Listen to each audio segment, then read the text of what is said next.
allow the children. It's okay. It's okay. Off your mind. It's okay. She off your mind. Chai! Now wow, people wey suppose talk truth to power don off mic.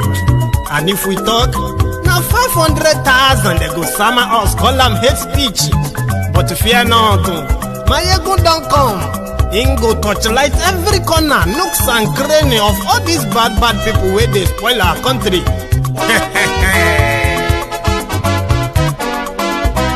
So my people make we laugh, oh, yo. My ego don't come, oh, yo. My people make we shout, oh, yo. My ego don't come, oh, yo. My ego don't come, man of the masses, oh, yo. My ego don't come, oh, yo. My ego diary politico, yo. My ego don't come, oh, yo. This one not the off in mind, oh, yo. My ego don't come, oh, yo. Can in the touchlight every corner, oh, yo. My ego don't come, oh, yo. Okay, some people be they holla say they want the power. Chai, them be promise us say we go get light and power. Nah. Them hustle sote they can't get the power. But now they know they do anything with the power. Sure. Every day, dollar just they get the higher power over naira. Still them talk say make we off mind. But thank God say my ego don't come. So my people make you laugh, oh, yo. My ego don't come, oh, yo. My people make we shout, oh, yo. My ego don't come, oh, yo. My ego don't come, man of the masses, oh, yo. My ego don't come, oh, yo. My ego diary politico, oh, yo. My ego don't come, oh, yo. This one not the off in mind, oh, yo. My ego don't come, oh, yo. Person where they do evil, no one make person talk. Them say that my egun, that man too they talk. He too they talk. Say my egun diary, he they hot like pepper. But every day then they take money in bulk. Woman picking they the street they hawk. Still them talk say make we no talk. But thank God say my egun don't come. So my people make you laugh, oh, yo. My egun don't come, oh, yo. My people make you shout, oh, yo. My egun don't come, oh, yo.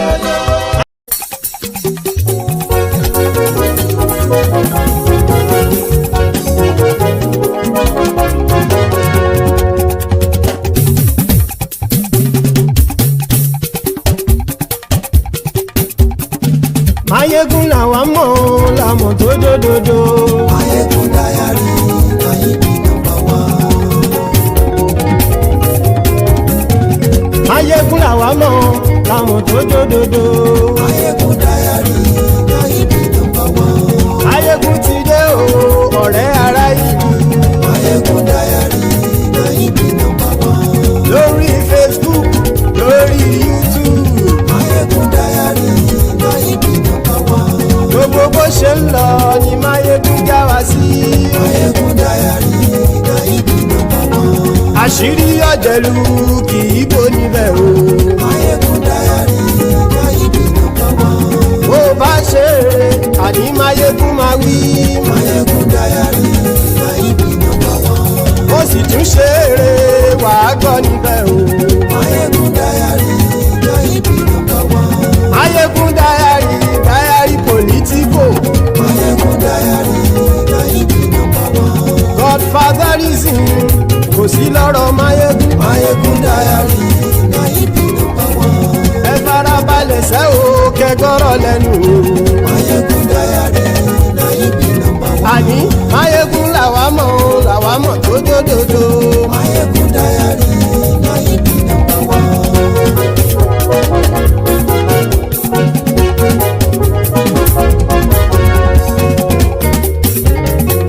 Àní ẹ̀sùn ràkì. Mayegun ti dé. Mayegun ti dé. Ọ̀jẹ̀lú ẹ̀sùn ràkì. Mayegun ti dé. Àní ẹ̀sùn ràkì. Mayegun ti dé. Lórí Facebook. Mayegun ti dé. Àní ẹ̀sùn ràkì.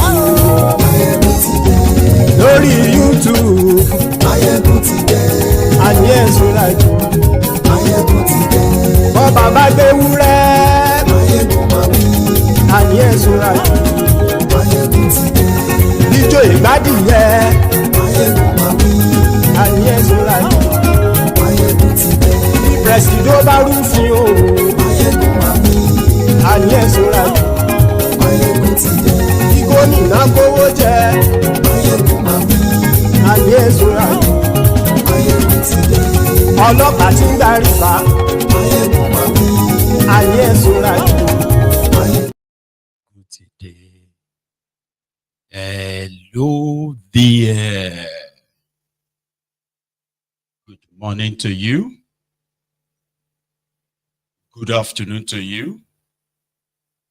And good evening to you from wherever you are joining us. This is Mayegun Live. Thank you so much, brethren, for joining me again. So tonight, we are digging into the new, I actually was looking for a right word to describe it anyway, but let's say the new shot from another group, but very familiar group from northern Nigeria, giving thiefnubu ultimatum and stylishly reminding him that if peradventure thiefnubu is voted out but he rigs himself in 2027, then that will be the end of Nigeria. That is why we are having this chat. So please read beyond the caption of the broadcast. Read the description of the broadcast as well. Like it. That is your offering. Then share it. There is love in sharing. Whether they like it or not, just drop it on them. To invite your friends and your not so friendly friends. Tell them all that Mayegun today. And it's also Sunday. Easter Sunday it is, right? So happy Easter Sunday to everyone. Celebrating and all over the world. Right here in the temple. So, brethren, there is a video making round. It is the video of the senior brother to Ahmed Datti, or Datti Baba Ahmed, Peter Obi's running mate in 2023. Now, his brother, who happened to be one of the Northern Elders Forum members, okay? So when Bokwari was there, prior to the emergence of thiefnubu, when Bokwari was there, it was among those from northern Nigeria, right, parading themselves as the elders of northern Nigeria, contributing to the political development of that time. The part where the Fulani terrorist advancement to the southern part of Nigeria jolted them so much that they actually said banning the movement of cows in southern part of Nigeria was considered as an attack on the northern part of Nigeria. It was one of them. It was also one of them that were expected to declare their support for candidates in 2023. And they went for thiefnubu, no doubt, I think, right? Anyway, Baba Ahmed later got appointment to be the special advisor to thiefnubu, but in the office of a Shittyman. Now, yesterday, we said something about the rumor of Shittyman being so discriminated against that everyone around him, right, is angry. Like, it was like it doesn't really exist. You know what I mean? Somebody that they are like hiding from any serious state matter, except for the ones that public show up and all that. There are many other things that they possibly conspired between themselves that I felt like, forget it. thiefnubu and his gang, just like the Bokwari and his own gang, right, during their own time. So this time, they just can't take what thiefnubu is stationed. So he got appointments. People reacted. Look at him. And I think a year or so later, he resigned. I could no longer be with them. Now, the video I'm about to play for everyone in a moment is in Hausa. So if you understand Hausa, easy for you. But to my non-Hausa speakers, I'll tell you what he is saying in that video. And I hope, line by line, I will have people like Garba, Garba Life, Celia, or Latu Haruna, or even Ahmed, and anyone else who can just loosely translate what I'm about to play. But let me tell you what he's saying in a short set to give you insight into what you're about to listen to. So they met somewhere, I think it was in Kaduna or so, right? And he was interviewed about the situation, the increasing insecurity, in Nigeria, especially northern Nigeria, the re-emergence of the Boko Haram, because right now, an average northerner is now aware that the Boko Haram are now making a comeback, according to them. They never left, but they're just feeling like it is now a thing. Iswap is there, Lakurawa is there, and now Mamuhda in the northwest central of Nigeria. So in that state, I mean, in his response, right, he actually said, number one, right, ThisNubu has no real plan for Nigeria, like generally, that if he opens his mouth to say things that he knows in that short stay within their space, and Nigerians will be alarmed. And I think that's his style to just make himself feel much like, like an in-house person or so, right? Then he went on to say, with the level of the economic hardship in Nigeria today, and plus the ThisNubu's unpopularity and all that, right?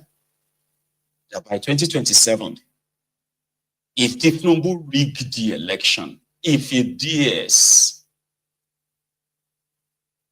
Nigeria will cease. Now that's far. It's not like, we will chase him.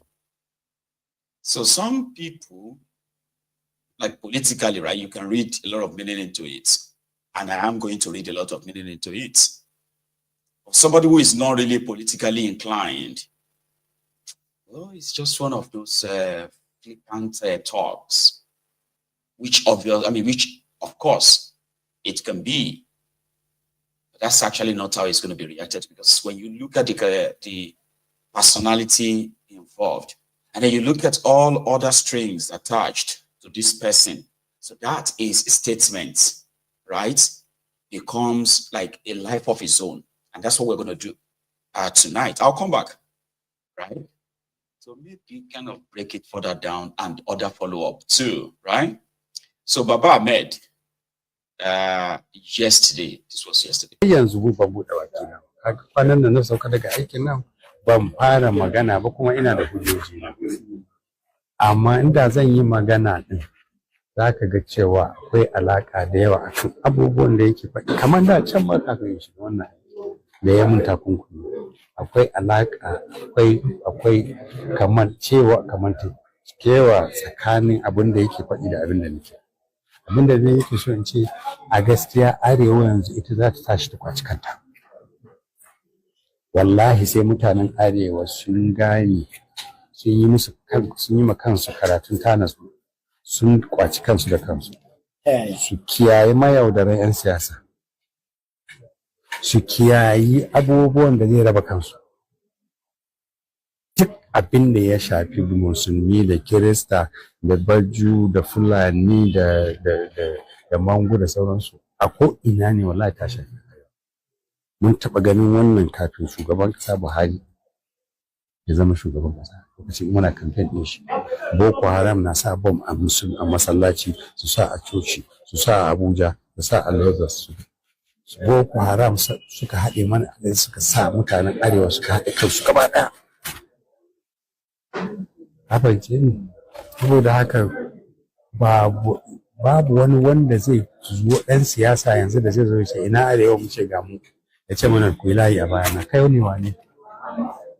Da ya gaya mana abin da za ka yi mana da hanyoyin da za ka yi.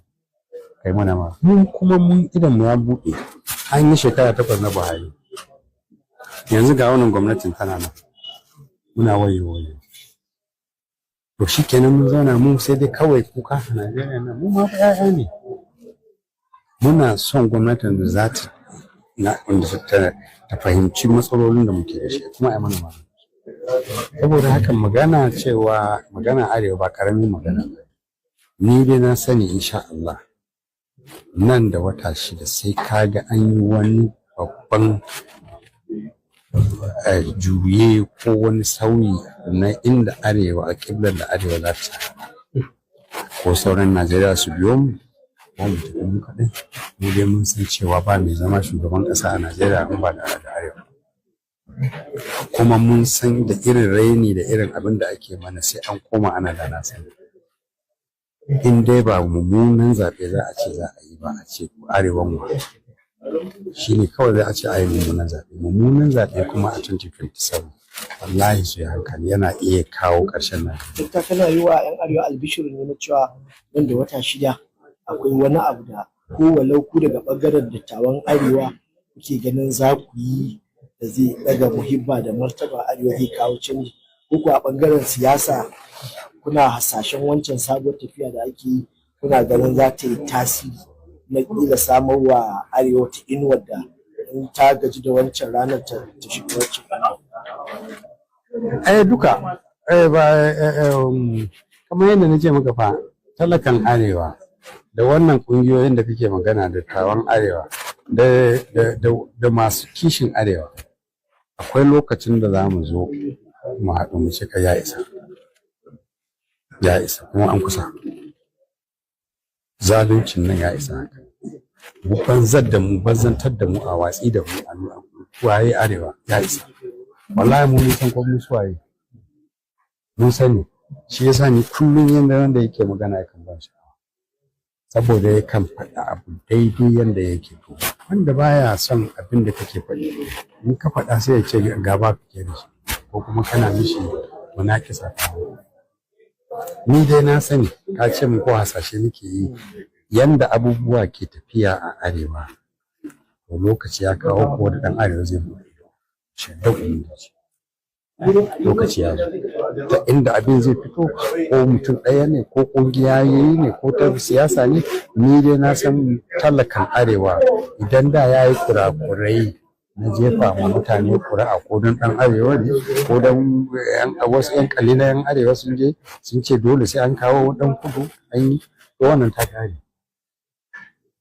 in shugabanci muke nema sahihi wanda zai mana maganin matsalolin in ma daga sama ya faɗo ya faɗo amma ka ga yaudarar mu da ake yi a ɗan arewa ɗan kudu musulmi kirista ku yi wannan ku yi wannan ku yi wannan wallahi ya kare jiki magayi Buhari ya taɓa faɗan wannan shi a lokacin bai san ashe za mu dawo da tuna nuisance lele.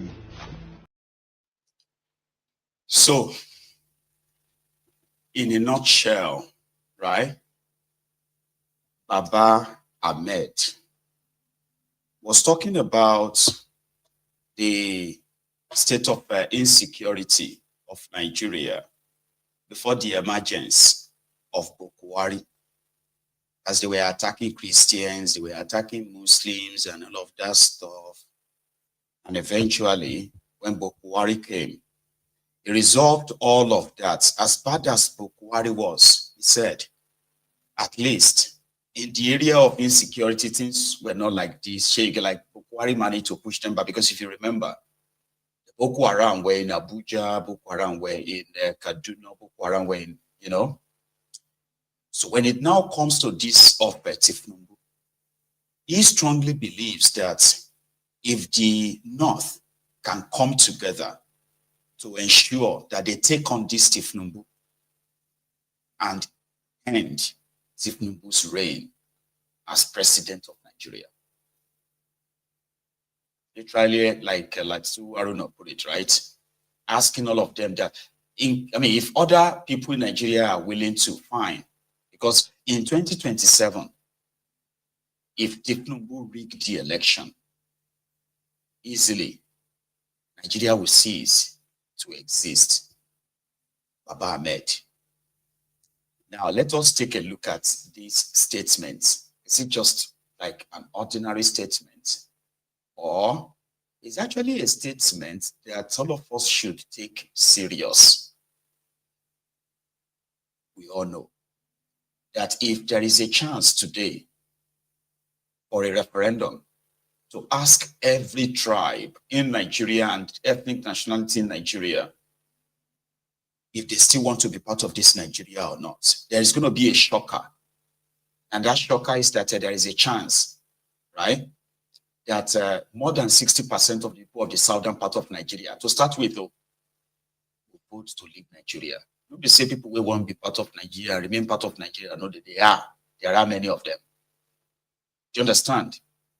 So, if the North begins to play the card of, because we believe that not just that the North, they are holding on to Nigeria, their southern counterparts are making it easier for them to hold it together this long, right? So if they begin to play the card of, if something, I mean, normally you will say, oh, if ThisDay rigged the election in 2027, right, we will chase him out, something like that. But when you go to that extreme of Nigeria will cease to exist. So let's take a look at what that means in the whole context, like the whole scheme of things, right? ThisDay in 2023, right? ThisDay lost the election, to be precise, because normally, with their law, if to say he hasn't or he hadn't kind of like compromised their electoral system in Nigeria, okay? So ThisDay would, I mean, the INEC would have actually called for what they call the runoff election. And runoff election means when you can't get a clear winner from the ward code, right? Then the closest contestants, right? You will take them to a second runoff or something, right?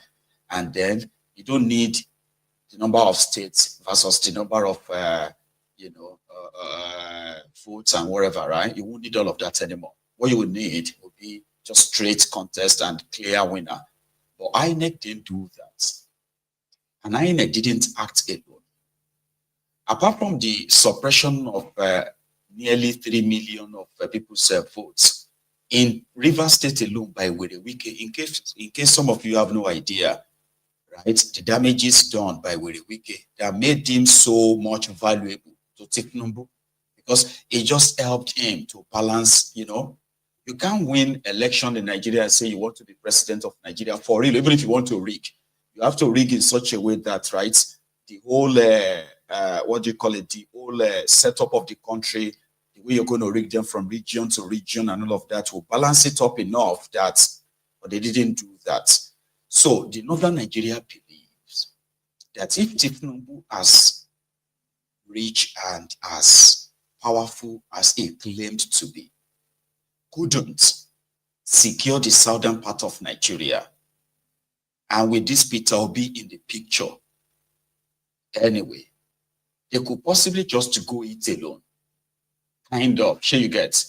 Because in 2023, where they formed big, indefensible figures for ThisDay in some of the core part of the North, where they promised them the glory and then the, I don't know, maybe the prosperity of Momu ticket and all that, So right now, with the feedback from the office of Shittyman, there is no point in deceiving themselves.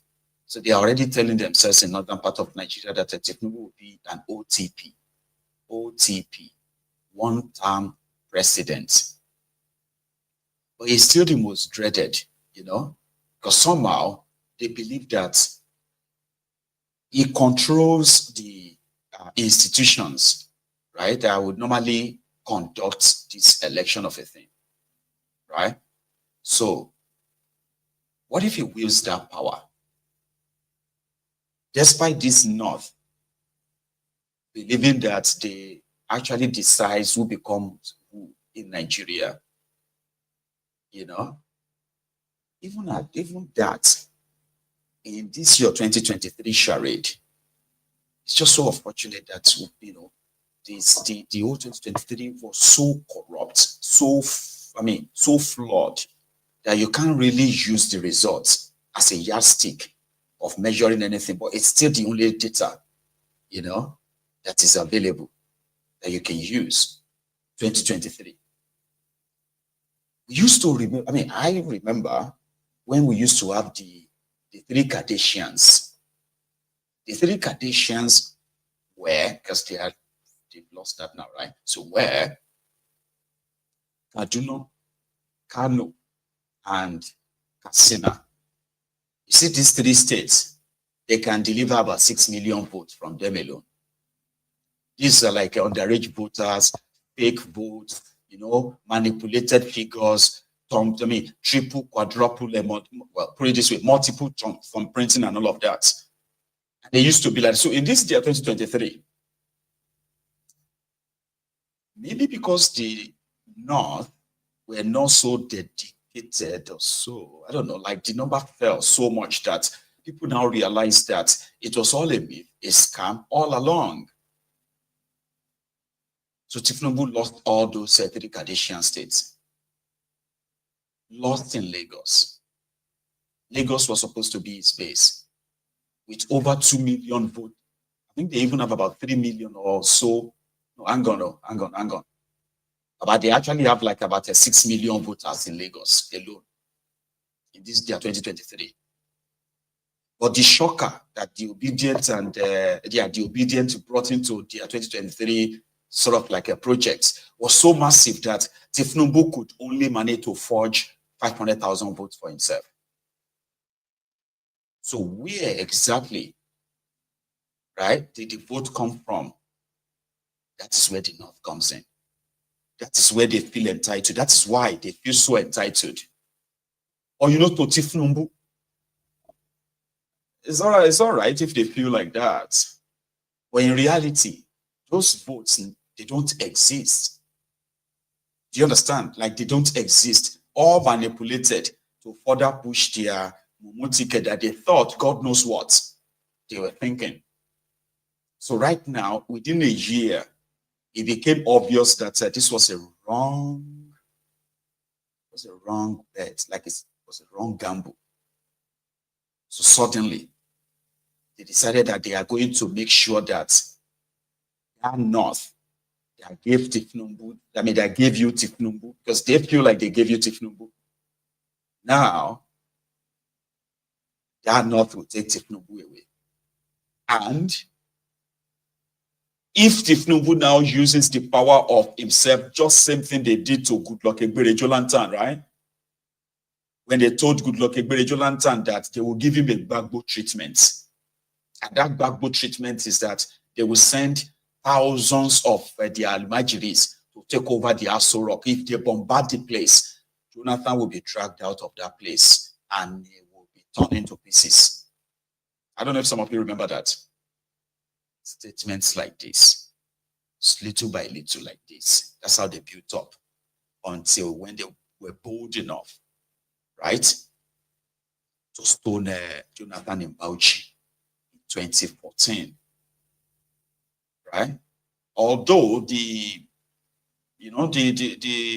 sort of like the playbook, right, may be a little bit different this time. That is why this statement is not just a statement. It's like it's a two-way thing, okay? So North are now the champion for coalition. Have you noticed? Like the people talking about coalition. They are Northerners. Because all they need to them, which is what they believe that they've discovered, that only them. Because if they disagree with any form of, listen to this, so if they disagree with any form of arrangement, right, they can escalate it. So let's assume that in 2023, the North, or these guys, when I say the North anyway, kind of I make it look so make it look so kind of like so uniquely powerful or something, right? But that's how they feel.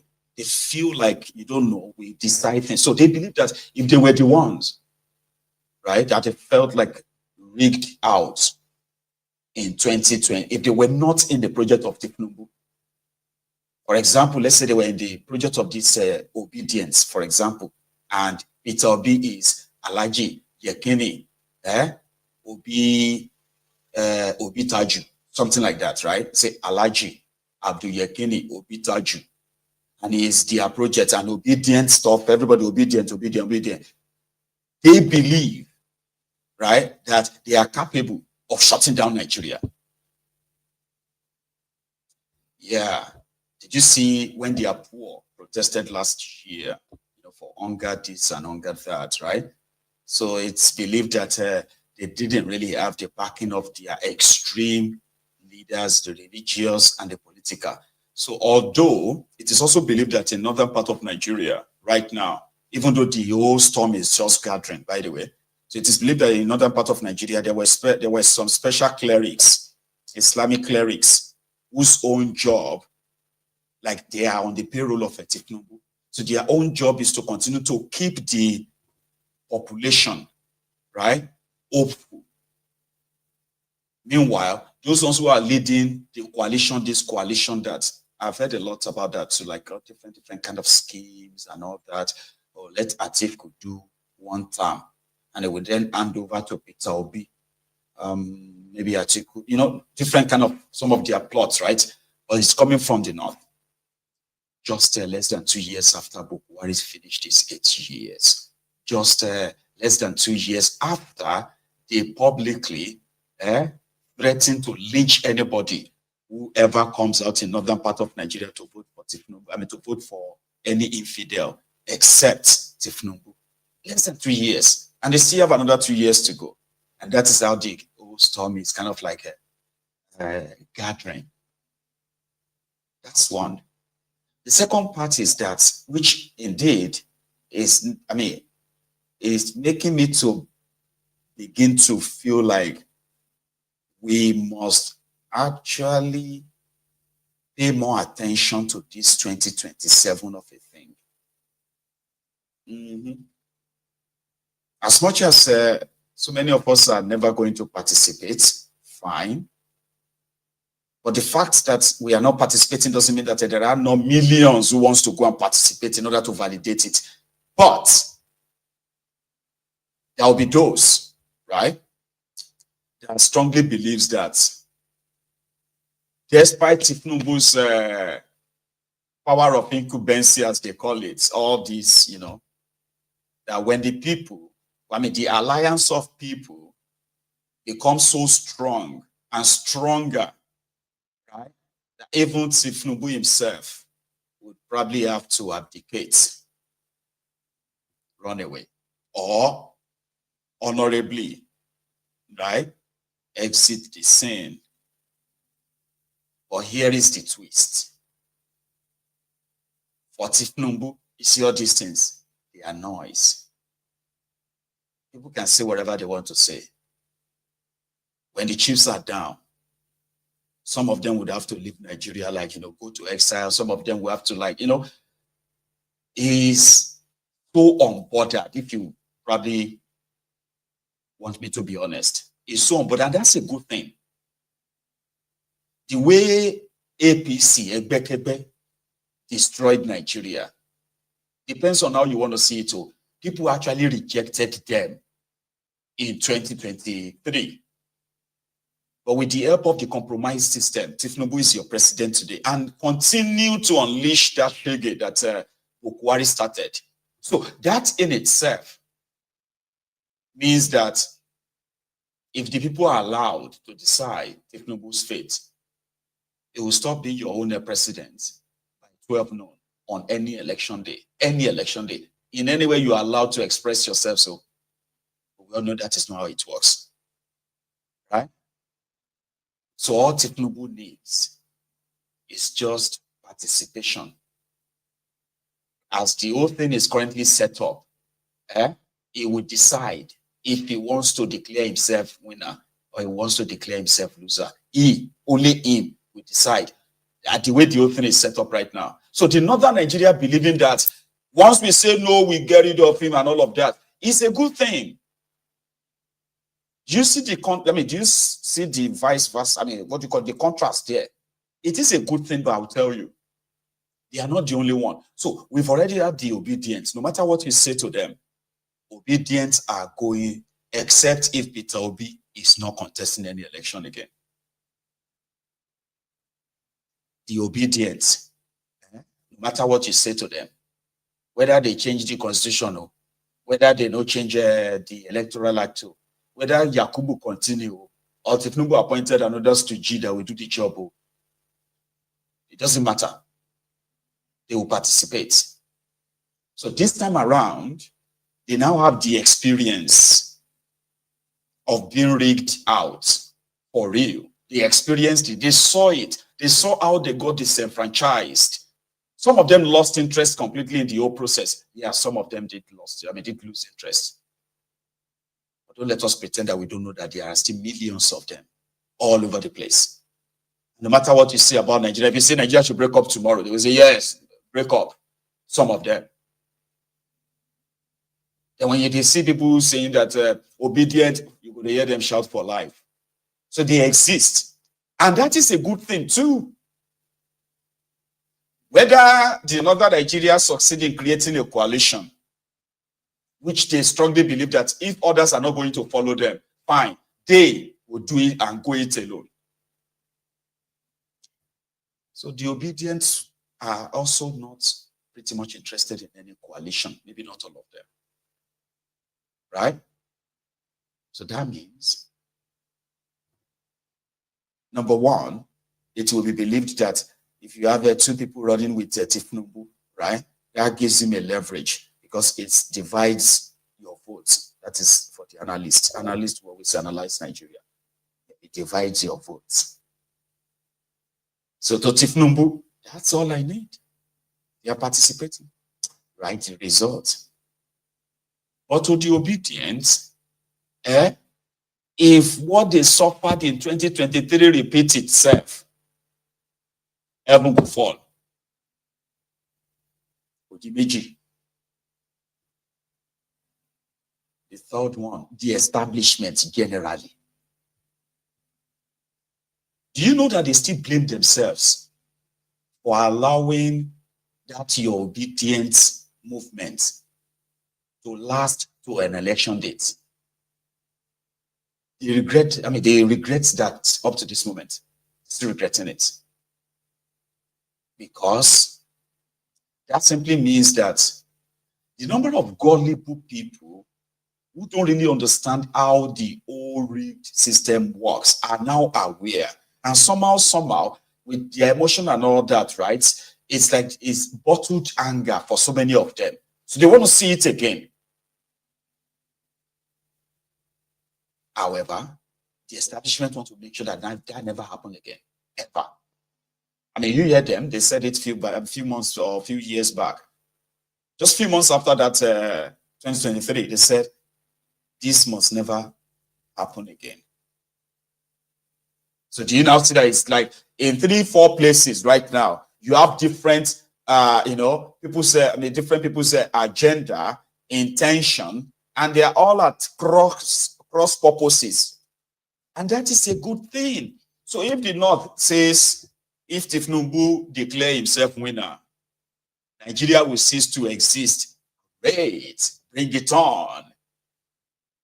If the obedience says, wait till you do for 2023, if you try it again 2027, a revolution will happen.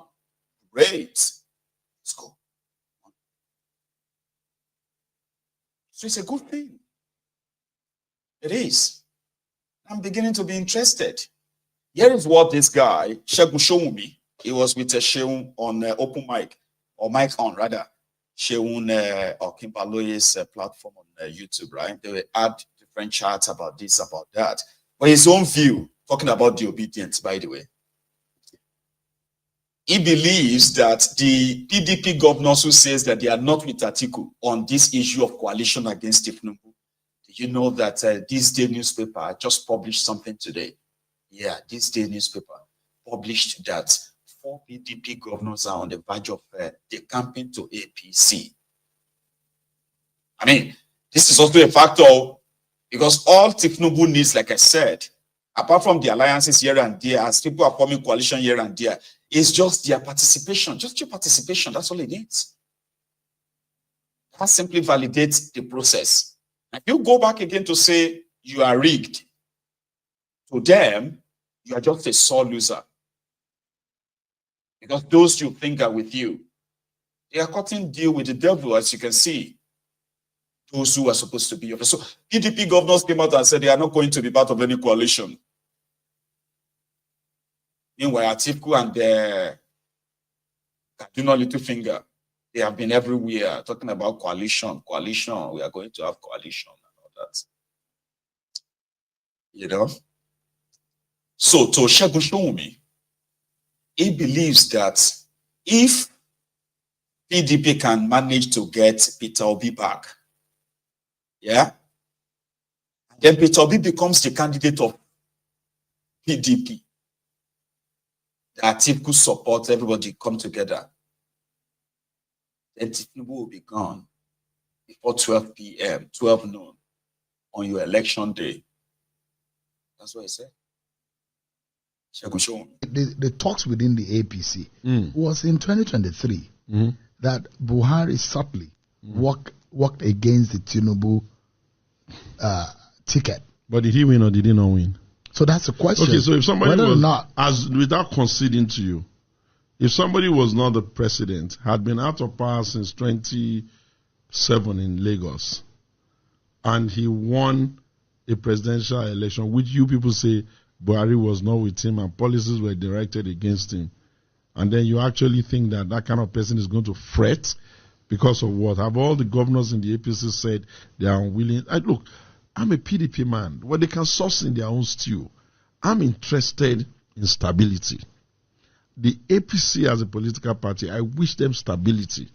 When they won the election in 2015, although I was not part of that, but I was happy for them because I thought, okay, Nigeria will have another stable political party, and they've won 3 elections too, which is not bad.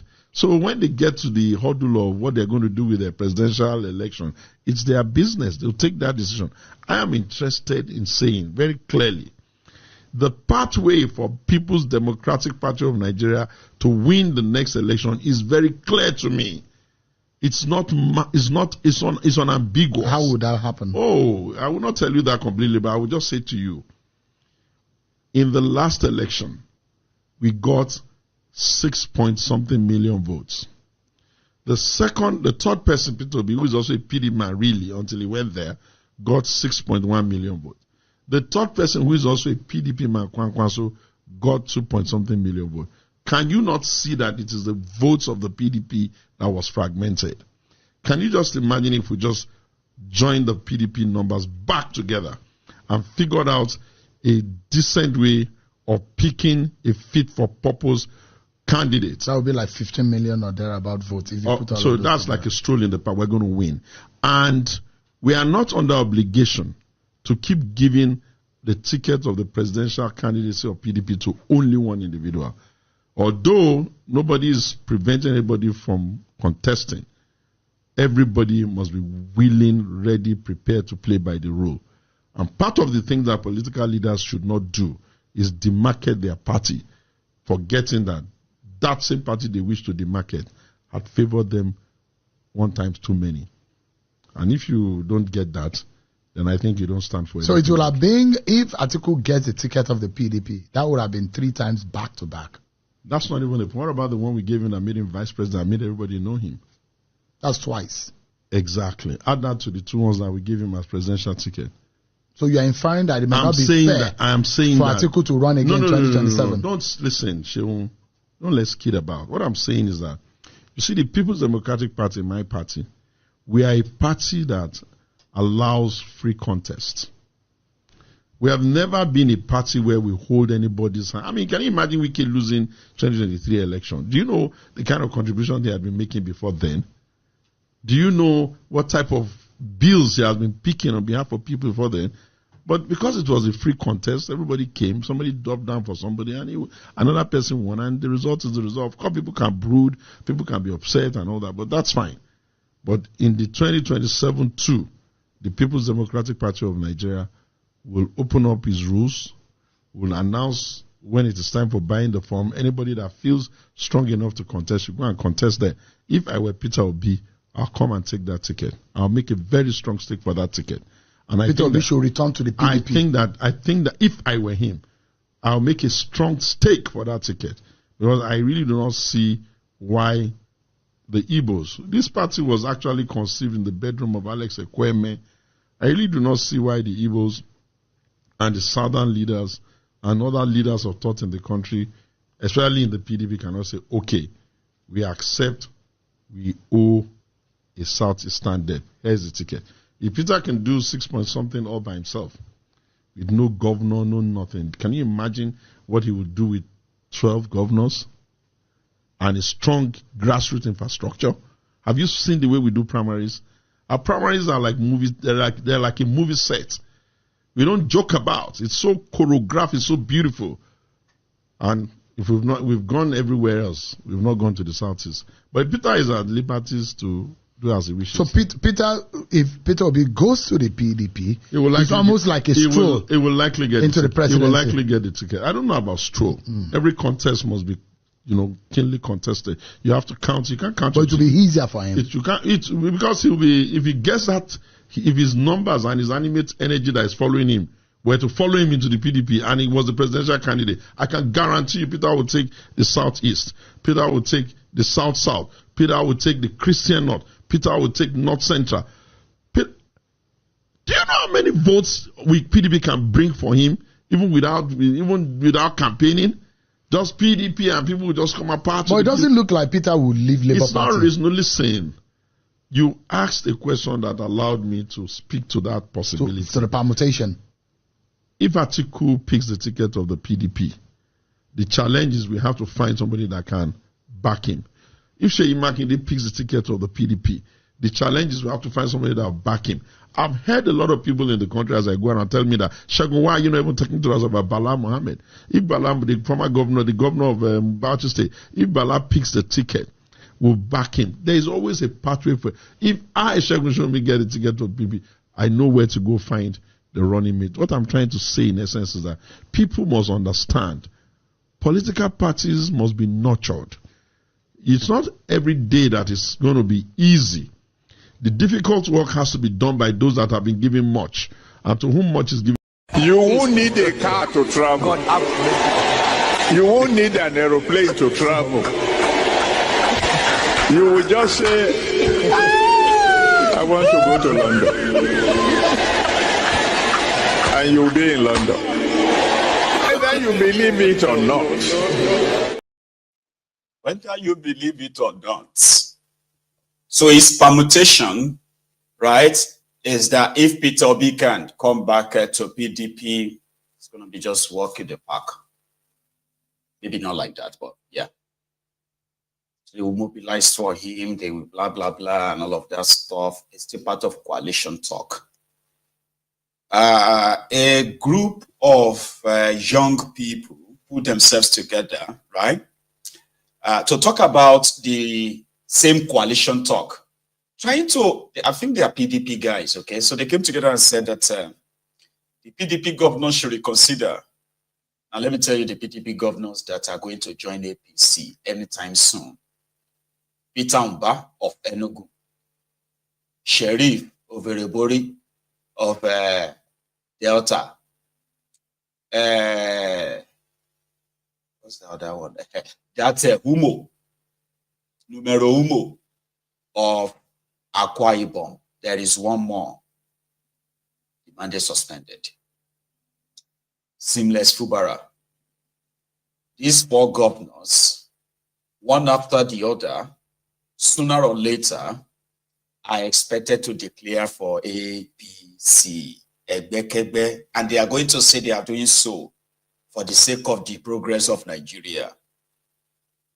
So to the ones who are still here, these guys are begging them to please support the coalition. a coalition of, seriously. Forming a unified opposition coalition is not just a strategy, it is a necessity and a compulsory for any compatriot Nigeria, irrespective of his political affiliation. Neither His Excellency Alhaji Atiku Abubakar of the PDP, Peter Obi of Labour Party, nor Rabi Musa Kwankwaso of NNPP has the individual capacity and political weight or national spirit now to defeat or unseat President Bola Ahmed Tinubu administration alone. Yet, combined, the three major parties secured 2 times votes of President Bola Tinubu in the 2023 general election. Imagine if they come together in the upcoming 2027 general election. Beloved Nigerians, if we fail to unite, we are handling President Bola Ahmed Tinubu a second-term win on a flatter. But the group further calls on key stakeholders of the PDP to set strategies capable of unseating the current APC administration. I strongly urge the PDP Governors Forum to immediately reconsider their decision and prioritize the interests of Nigerians over their personal or sectional interests. Otherwise, Nigerian youths will find leaders who prioritize their interests and defend their rights in the upcoming 2027 election, as we are now wiser than ever. Unity is strength. Coalition building is key. Strategic alliance can help the opposition to tap into new power base, build a broadened coalition, and increase its chances of winning the 2027 general election. Nigerians' future is at stake. The 2027 general election presents an opportunity for Nigerians to chart a new course. I write, begging everybody to come together for the sake of Nigeria. Dele Bakaran also spoke today in his church, where he likened thiefnubu's government and policies to that of the motor park-styled government, in a message to the country he called it this morning. Dele Bakaran. Fellow citizens, at the center of this political banditry is the motor park brand of politics, nurtured by the old brigade politicians, and in recent times by President Bola Ahmed Tinubu. Mr. President, it is through your influence that the Nigerian National Assembly has become a haven for legislative rascality. Mr. President, it's under your watch that the National Assembly has become an extension of the executive, grossly violating the principles of separation of powers and rubber stamping the whims and caprices of your office, all while singing the international anthem of psychoviolence on your mandate, we shall stand. Mr. President, thanks to your political machinations, Nigeria is now bedeviled by a captured National Assembly, the most ineffective in its checks and balances role since the start of the Fourth Republic. In 2006, the Fourth National Assembly had the audacity to reject the tenure extension bid of a sitting president. In 2010, the Sixth National Assembly summoned the courage to stand against the power hijacking cabal and restore Nigeria to the path of constitutionality by invoking the doctrine of necessity. In 2011, the House of Representatives of the Seventh National Assembly had the courage to elect its leaders, as did the Senate of the Eighth National Assembly in 2015, defying executive interference. This National Assembly, the 10th, has by its unconstitutional endorsement of the president's abuse of powers proven to be the most spineless in our recent history.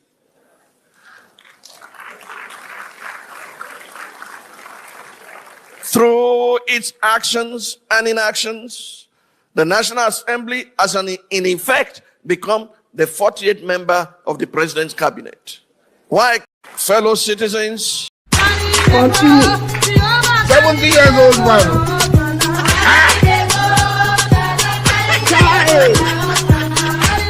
Is that you? Jesus is Lord. Is that you? Pastor Bakaram, indeed, it is what Koolu has managed to turn the contraption into a motor park kind of politics and policies. Pastor Bakaram, Dele Momodu describe what you have in that contraption right now. He describes it as a mafia group of people in government. Mafiasto, in a mafiasco, right? Bob D. I do not like to engage in exercise in futility. I know for a fact that Nigeria is a mafia nation, and that is why this impunity can occur regularly and repeatedly. It's an exercise in futility to say go and prosecute Babangida when he's one of the major members of the owners of Nigeria. I came up with that theory in 1998-99, when General Olusegun Obasanjo was contesting against Chief Olufalaye. And I tried to get Dr. Rinwan Lukman, who was at OPEC in Vienna at that time. I traveled to Vienna to persuade him to be a running mate to Chief Olufalaye. And Dr. Rinwan Lukman told me that the owners of Nigeria have decided that Obasanjo is the next president of Nigeria. And I said, are we not going to have an election?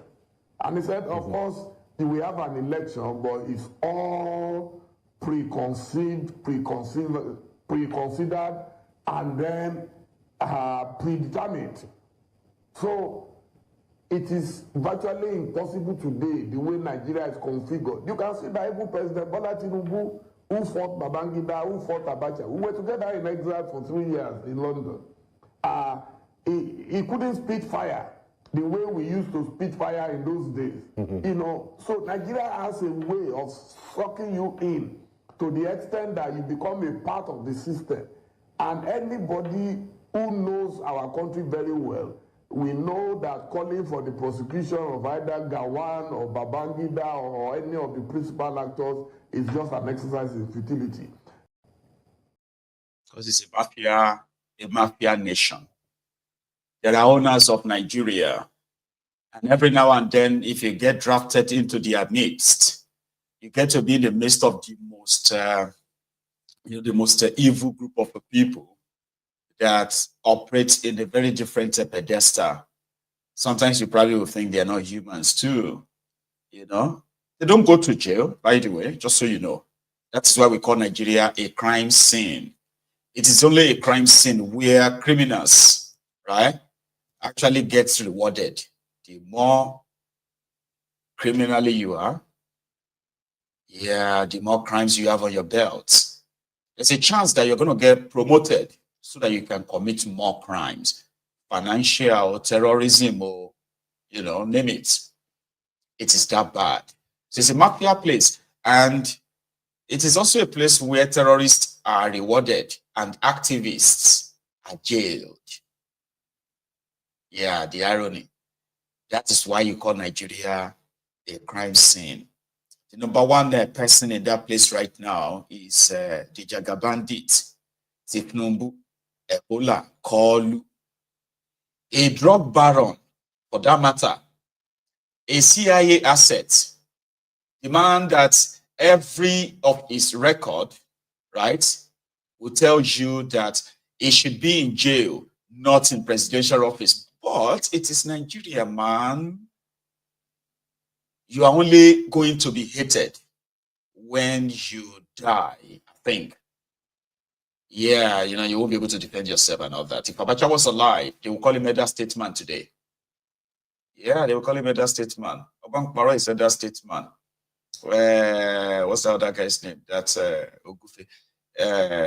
Including, they are calling themselves Elder Statesmen. Men who are supposed to be either ex-convicts, who have received state pardon after spending maybe 20, 30, 40 years in jail for what they have done to Nigeria. But it is Nigeria. You get to see other smaller criminals who are not really small, because every criminal in that contraption, in that public space, is responsible for thousands of lives being destroyed every day.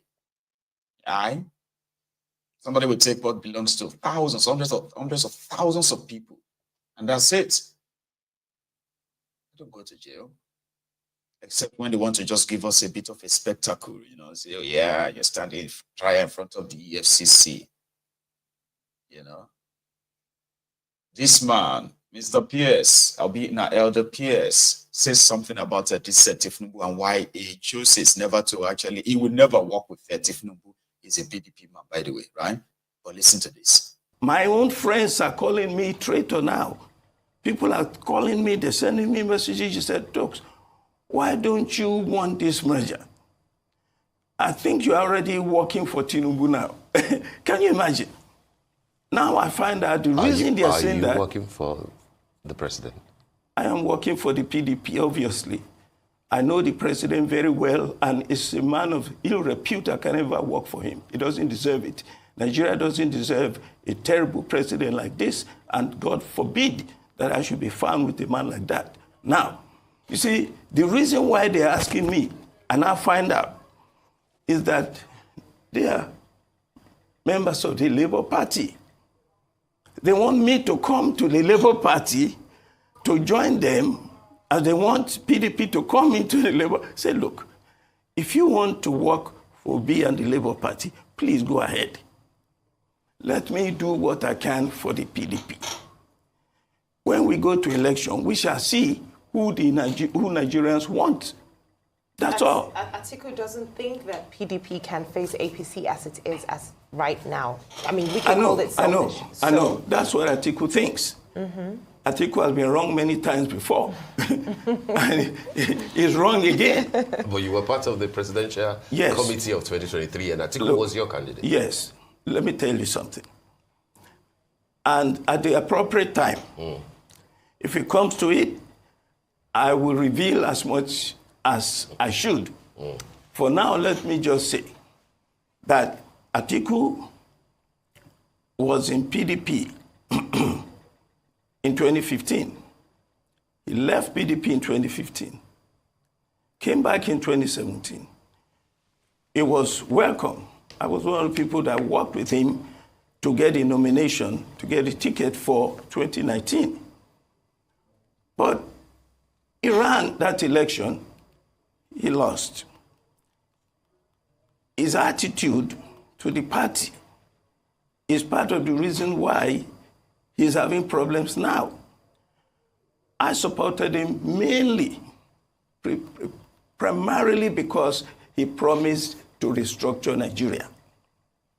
And I believe, even now, if Makinde wants to run for president, the first thing I told him is, if you are interested in restructuring Nigeria, let me understand that you know what we're talking about. Nigeria will never settle unless we reorganize the way the system works. It's too centralized. It's a military system we're running. We have to run a truly democratic system, whereby each region, just like in the US, each state has control over so many things. You don't overload the center. President is just too powerful. Everything is from Abuja. So once you agree to do that, that's the reason I supported Atiku. Now, Atiku has, he ran in 2023.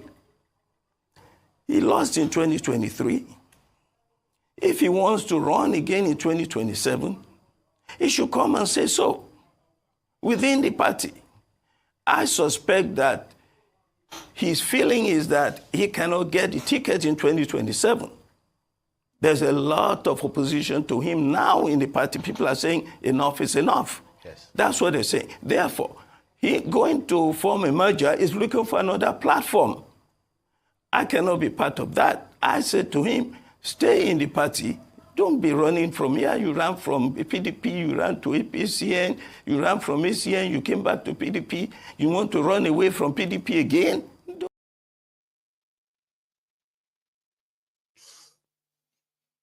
You know? So to him, he's not working for ThisDay. He can never work for such an horrible person.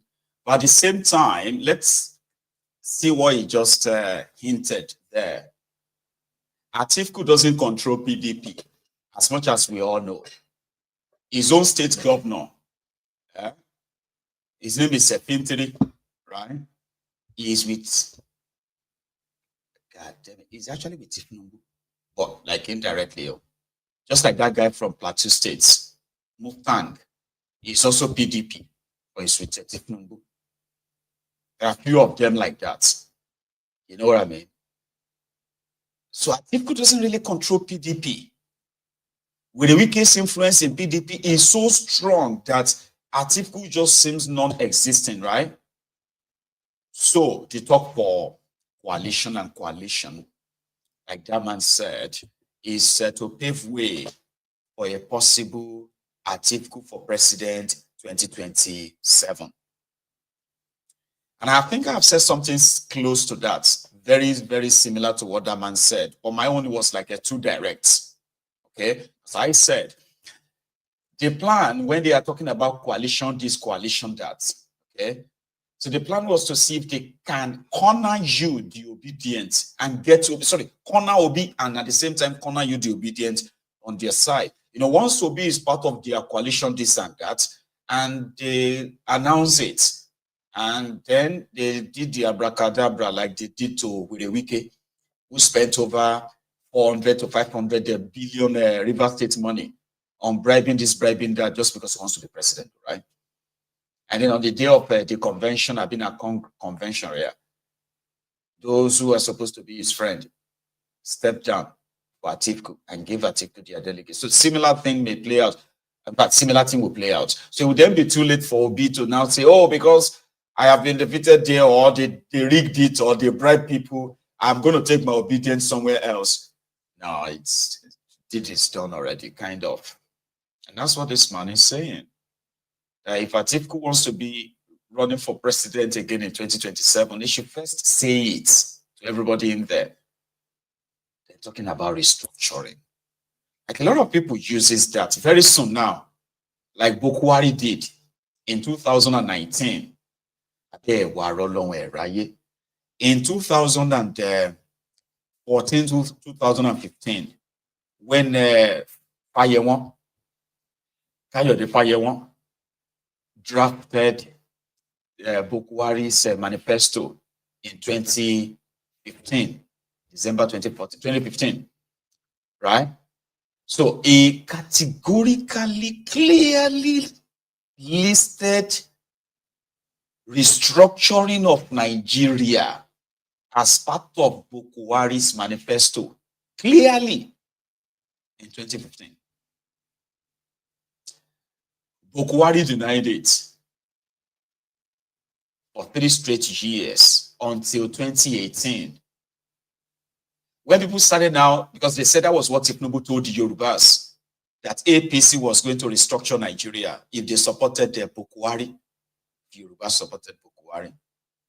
So Bukwari now started backtracking when it comes to the talk of restructuring. So since Bukwari started backtracking and their APC, Ebekebe was in tatters then, in case if you have forgotten, they had to, then ThisDay had to run away from Nigeria. He was so humiliated that on one occasion, he went to their national, national NEC meeting or something of APC. And they told him, they bounced him at the door. They said there was no position in their APC constitution that recognizes national leader. There's nothing called national leader in their constitution. So they bounced it. That was the first time of Bukwari. They humiliated him so much that he had to go to France, his current home. So in 2018, they brought him back to become the reconciliator, to begin to reconcile everybody who is mad at one another inside APC. So then he gave them the idea. He said, the only way we can try to get to people again is to now say that now you understand what is restructuring. Guess who they set up to go committee? to go and look into how they are going to restructure Nigeria once Buhari comes back in 2019. El Rufaya, Kaduna Little Finger, is the chairman of APC. Bekebe's Committee on Restructuring. Google it. Now, go on. In 2019. So they used that, and immediately after they've managed to rig it successfully, everything was fine and all that, they dropped it.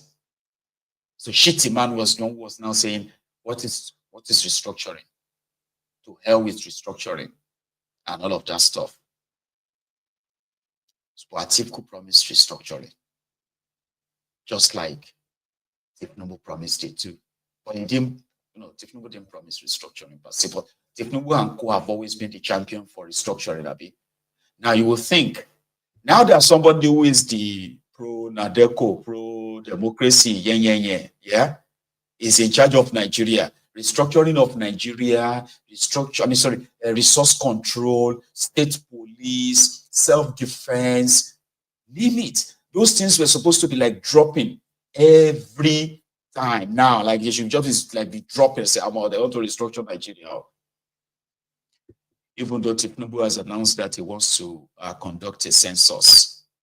They want to conduct a census in Nigeria, and the North is considering that as an attempt to further demystify them. Oh, I didn't even tell you that, did I?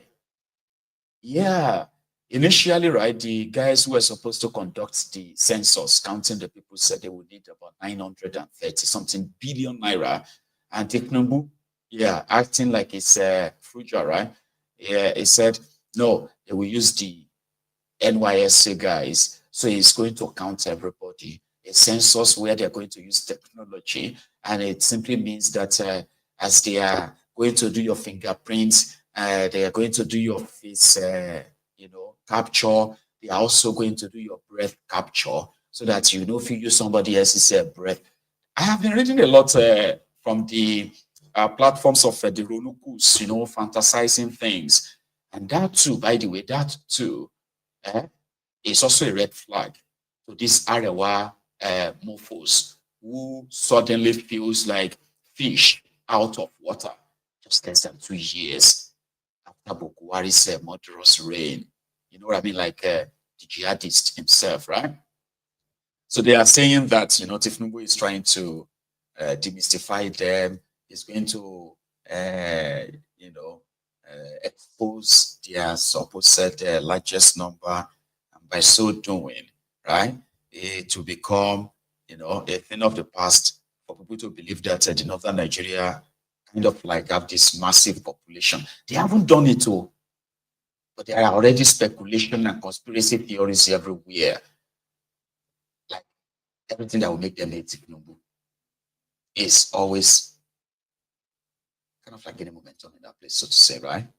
Anyway, I'm talking about restructuring Nigeria or not. The other day, the Sultan of Sokoto said, social media, he actually called the social media a terrorist organization. Doesn't make sense, though. But they said it's because that's the way it feels, especially seeing the fake news on the timeline, fake news about the killings in northern part of Nigeria, in middle belt part of Nigeria. I'm talking about the Plateau State, Niger State, Benue State, right? So the old guy, yeah, with that his bandage on his head. I called it bed sheet. One Gen Z called it a bandage. It's not bad. We bandage you. She's already they're supposed to break bottle on top of your head. I said that's why they said social media is a terrorist organization. One of you might decide to develop Bogoluri, Sultan of Sokoto. Anyway, a lot of people reacted. And you these old school people, you these guys who just want to gag everybody, just want to control everybody, go punish you, this and that. So Very Dark Man made a video too. Then another guy who presented himself, right, as what do you call it? Who presented himself as the Arewa youth leader or something, right? Gave him an ultimatum, 48 hours to apologize to the Sultan of Sokoto. Anyway, a restructured Nigeria, number one, would not, would see to the safety of majority of the indigenous people who have come under heavy violent attacks from different kinds of terrorists put together from northern part of Nigeria, including from the Sahel, the Fulani terrorists. They are not indigenous to Nigeria. How can anybody be saying that people should part with their lands for peace to reign? Just to, like, who does that? So, for those of us who are asking for the breakup of that contraption, we are saying so because at least we will stop giving excuses why we can't defend ourselves. Right now, people will tell you why people can't defend themselves. I will tell you why they can't defend themselves. You know, the structural systemic sort of like a flaw that allows terrorists to walk about with AK-47. And then the indigenous people, the farmers, the locals, women, children, right, are not allowed to own a catapult. Now, that is systemic. You see, doesn't mean that people don't have guns, right? But the moment you are discovered, you will be tagged a criminal. That terrorist is, I don't know, like, he's got the right to own guns, but you don't. Because he is, you know, he is qualified for repentance, rehabilitation. You don't. When you defend yourself, you go to jail, you go to rehabilitation camp when you kill people. So this is a faulty system that a restructured Nigeria will likely put an end to. A breakup of Nigeria will end it 100%. You cross border, you die. Like, for real, the way it should be. But they have porous border in northern part of Nigeria today, which are sent to the excessive influx of different kinds of terrorists. You know, imagine terrorists who don't even speak your language, feeling free enough that they ransack the whole community. The whole community. You know? So when that guy said, what is his name again? Very dark man should apologize to their Sultan. That Sultan was angry because the news, for example, right, says, 51 people killed in Bassa local government, 57 people killed in Bokos, right? These are human beings killed. So the Sultan of Sokoto was like, oh yeah, people were killed, we know, but it wasn't that much, not that many people. So because of that, social media is a terrorist organization. As security agents in Nigeria must do something about them. That means they should start clamping down on dissent, right? So when that guy won the very dark man, people responded though. But right, here is another one. Okay, but hang on. Somebody responded to say he's not speaking for them. He would never speak for them. Alonje Satan of Sokoto. This is another one. I'm sending this message to Nigerian Youth President, Very Dagman, concerning one of his videos. I come across this particular video yesterday on social media where one small boy is claiming to be our leader. So Very Dagman, basically, this boy is not our leader. Wallahi tallahi, this boy is not our leader because it's an insult to hold Arewa Youth to say that this stupid boy is our leader. It's not our leader. We don't know him. Even because we were even posted him yesterday. On your Facebook page, nobody know him. Nobody has ever seen him before. We don't know him. So me, what the other thing is that this boy, he just used you to train. He wants people to know him. That is the reason why he used you to train and he has achieved his aim. We don't know him. We don't know him. He's not our leader. He didn't speak in behalf of Arewa Youth. We don't know him. But Very dark man, I want you to know, you have made one statement inside your video say that most of Arewa Youth or Arewa people are ignorant, which you are right. Yes, you are right. And I know you are a person that used to speak the truth, even against the president of Nigeria, even against his first son, Tinubu. So that is the reason why we love you, because we are always behind the truth. As Muslims are also Christians, because Quran said, say the truth, wallahu ala anfusikum, even if that particular truth is against yourself. I will walidain, even if it's against your father and your mother, wal akrabin. Quran says no matter you are close to person. If you are to say the truth, even if that particular truth is against him. And the same thing as a Christian, if you read the book of John chapter 8 verse 32, the Bible said, seek the truth and the truth shall set you free. If you had the truth, if it is from Satan, just take the truth and leave the Satan alone. So we are behind the truth. used to speak the truth against all these stupid politicians. Yes, because I have even watched your video where you speak against the Inspector General of Police, and all what you are saying is true. So we Northern, we are together with you because you have been speaking the truth concerning our insecurity, concerning the killing that is happening for North. You have been calling the attention of federal government and these stupid politicians. So we love you and we are together with you. That boy, that stupid boy, did not speak in behalf of us. We don't know him. If not because of you, that speak about that particular boy, wallahi, we have never seen him before. We don't know him. So he just used it to trend. It's not our leader. It's an insult as Northern youth to say that stupid boy is our leader. And lastly, I'm not even happy as you apologize in that particular your video. You don't need to apologize for anything because I have watched your video from beginning to end. There is nowhere in your video that you have said any nonsensical word against the Sultan of Sokoto.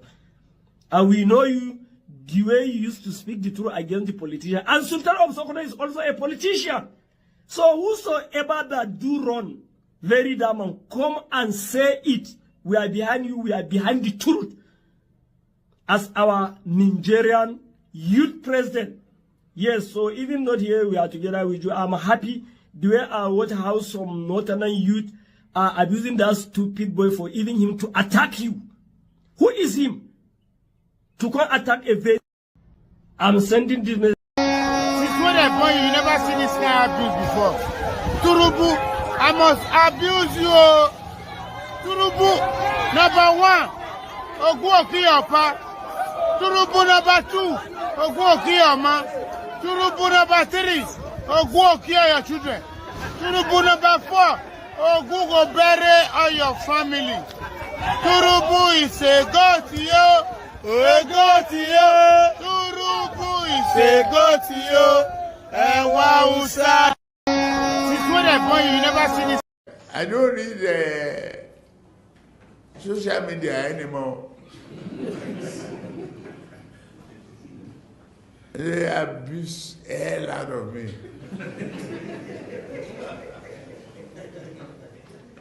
If I read it, I get high blood pressure.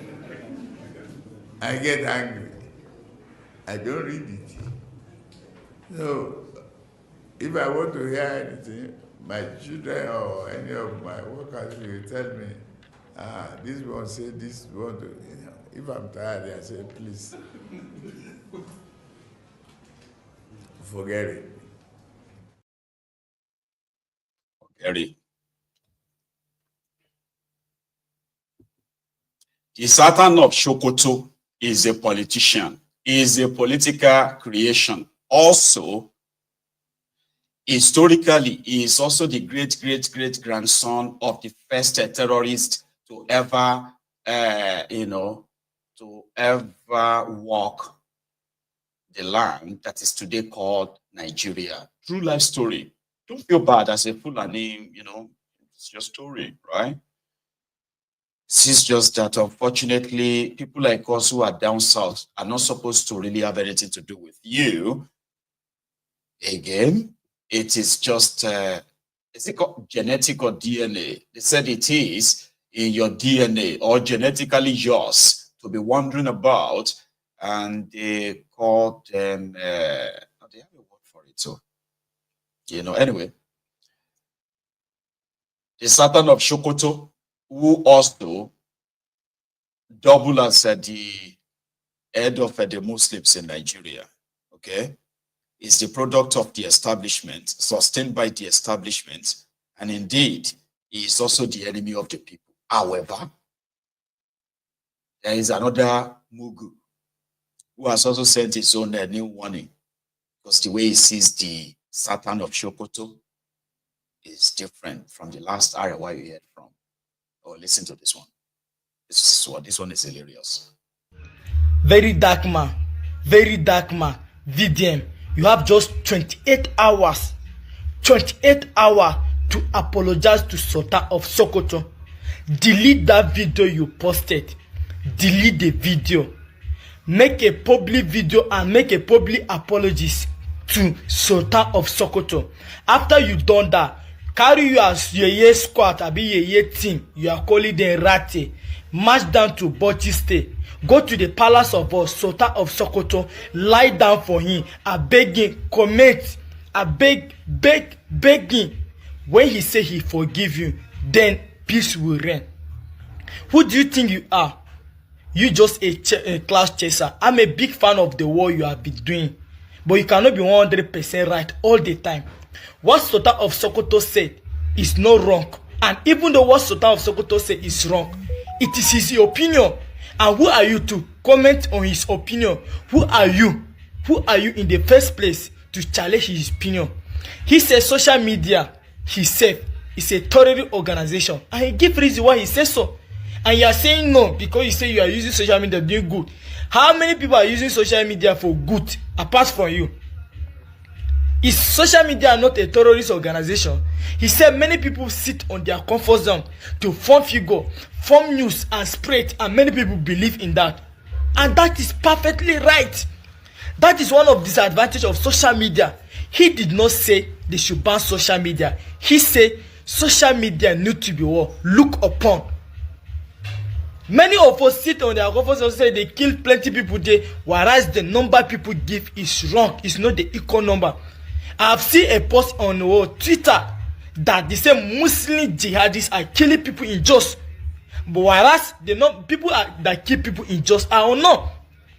And the man also says that although what is happening in Jos and any other part of the country is not a good thing, and you say the man should comment on what is happening in Jos, that he should use his influence in what is happening in Jos. Do you want the man to come to social media and be telling you this and that? He don't want what is happening in Jos. He don't want what is happening in that place.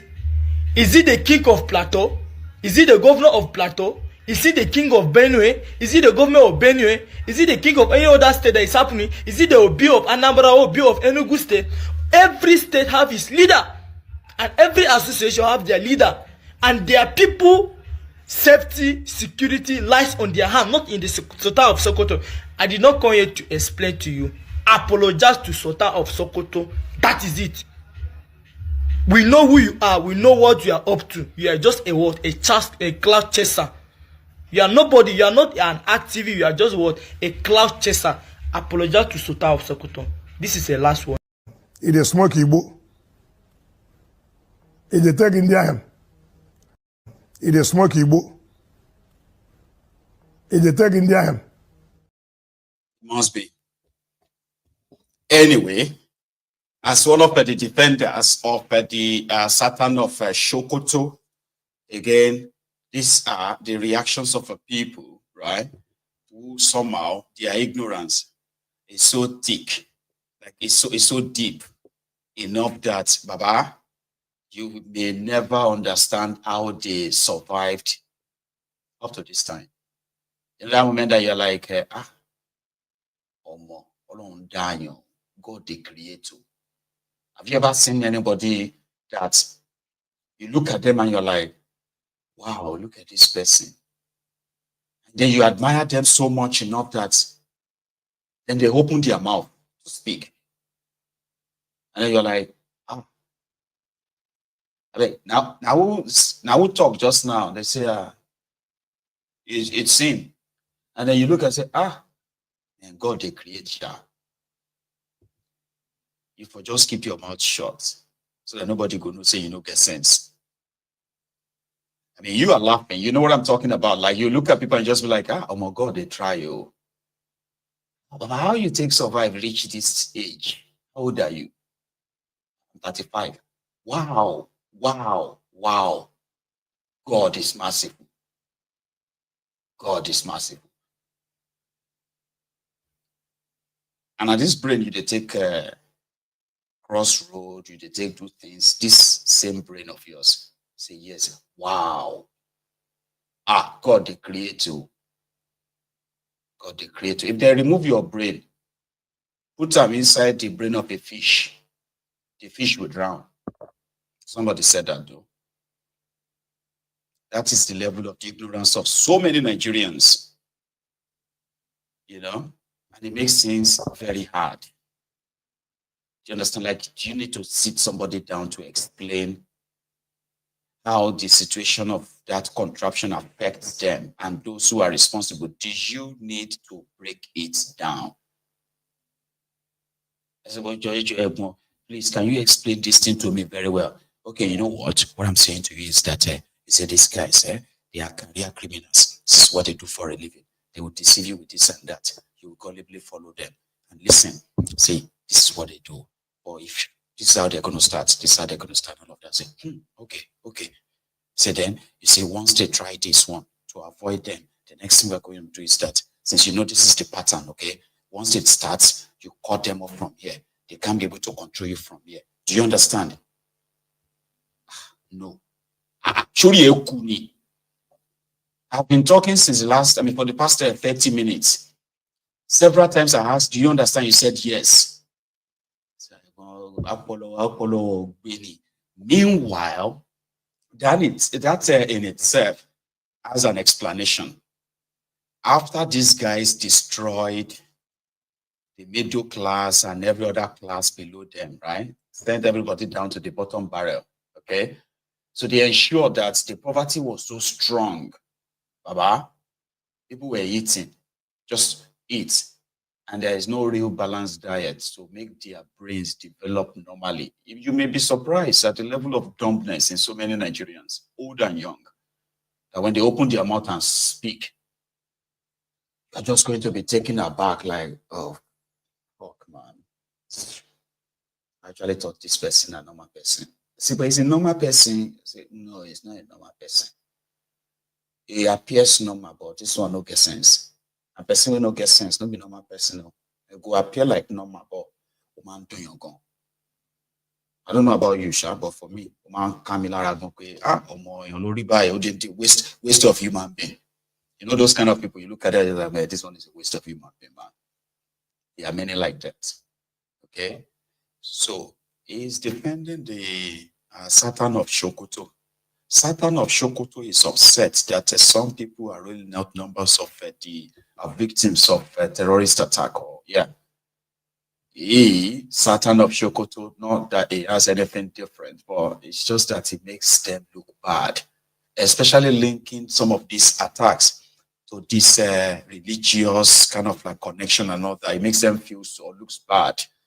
How do you kind of separate these murderers, right, from the religion? How? Yeah? In a place whereby the elites in northern part of Nigeria are not alarmed.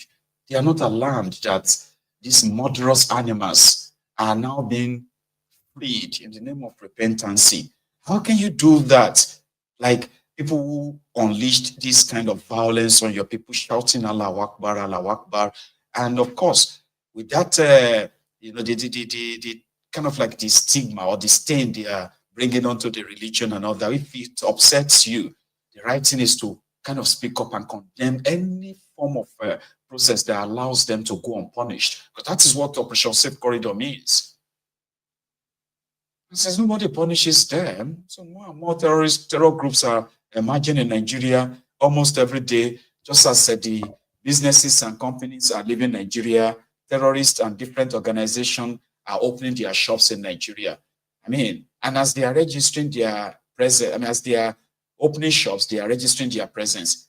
Mamuhda Baurimi, you know those ones they call Mamuhda. Now Kwara then do little bit part of Nigeria. Little new.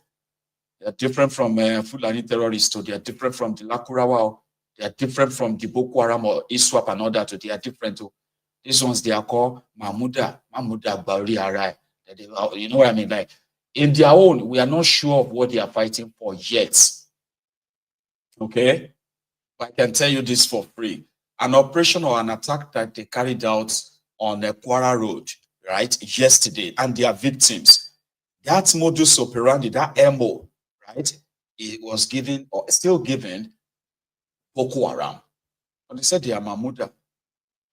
Mamuhda. This boy, see that. Hang on, that's another one. Oh. I'll come back to that one. So this one, somewhere in where is it? Here, over there, here. Kwara Road. An attack on travelers by Mamuhda terrorists, like Lakurawas in Sokoto, or this one in Kwara State.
A mini truck transporting food, grains, was set ablaze. And as we heard, 2 people were also killed. And that's how they counted. By the time you put all the numbers together, you will think Nigeria is actually, so you probably would argue that Nigeria is not at war. They will tell you that what you are doing is you want to cause war in Nigeria, you want to cause kiniko in Nigeria, but people are being slaughtered, right? With reckless abandon. And those who are supposed to keep them safe, they are giving you the reasons why they can't keep them safe. Nigeria, that nobody is really safe. That's going to be my own assessment, right? Because somebody spotted a truck I think it was this morning or thereabout, it was a truck of, the usual suspects going into Lagos. Look at how they're coming into Lagos. Look at this, how they're moving into Lagos. Just look at. They're just moving into Lagos on Lagos-Ibadan Express. Can you see? No address. That's how they're coming into Lagos. Can you imagine this? Somebody spotted that. And like this person put it, what is going on is unbelievable, unexplainable, and nobody can really give any real answer. Nobody, not even the government. Or again, he's proposing a restructuring. Listen to this. I often say that whenever you refuse to do the right thing, you have pushed the knob that will trigger the happening of the wrong thing. In other words, whenever you refuse to do the right thing, you have done the wrong thing. The polity in this country is terrible. The political structure of Nigeria is terrible. Those in leadership positions in Nigeria are terrible people who refuse to do the right thing. How can Fulani, a group of people from the Sahel, who migrated into this geographical sphere that is called Nigeria, now give an indigenous people ultimatum to vacate their land, that they, Sahelians, may take possession of that land? It's crazy. It is unacceptable. But then you look at it. Bible says that whatsoever a man soweth, the same he shall reap. The Bible says as long as the earth endures, sowing time and reaping time will never cease. And I say life is faithful. It gives back to you what you gave to it. If you put 1 million naira in the bank, you cannot go and withdraw 1.1 million naira. 1 dime above it, no, bank cannot give you. If you sow cassava, you will reap cassava. If you sow rice, you will reap rice. What did Benue people do to Igbos during the war? Igbos who were fleeing north from being killed in the north, getting home to Benue. Benue people will kill them in Benue.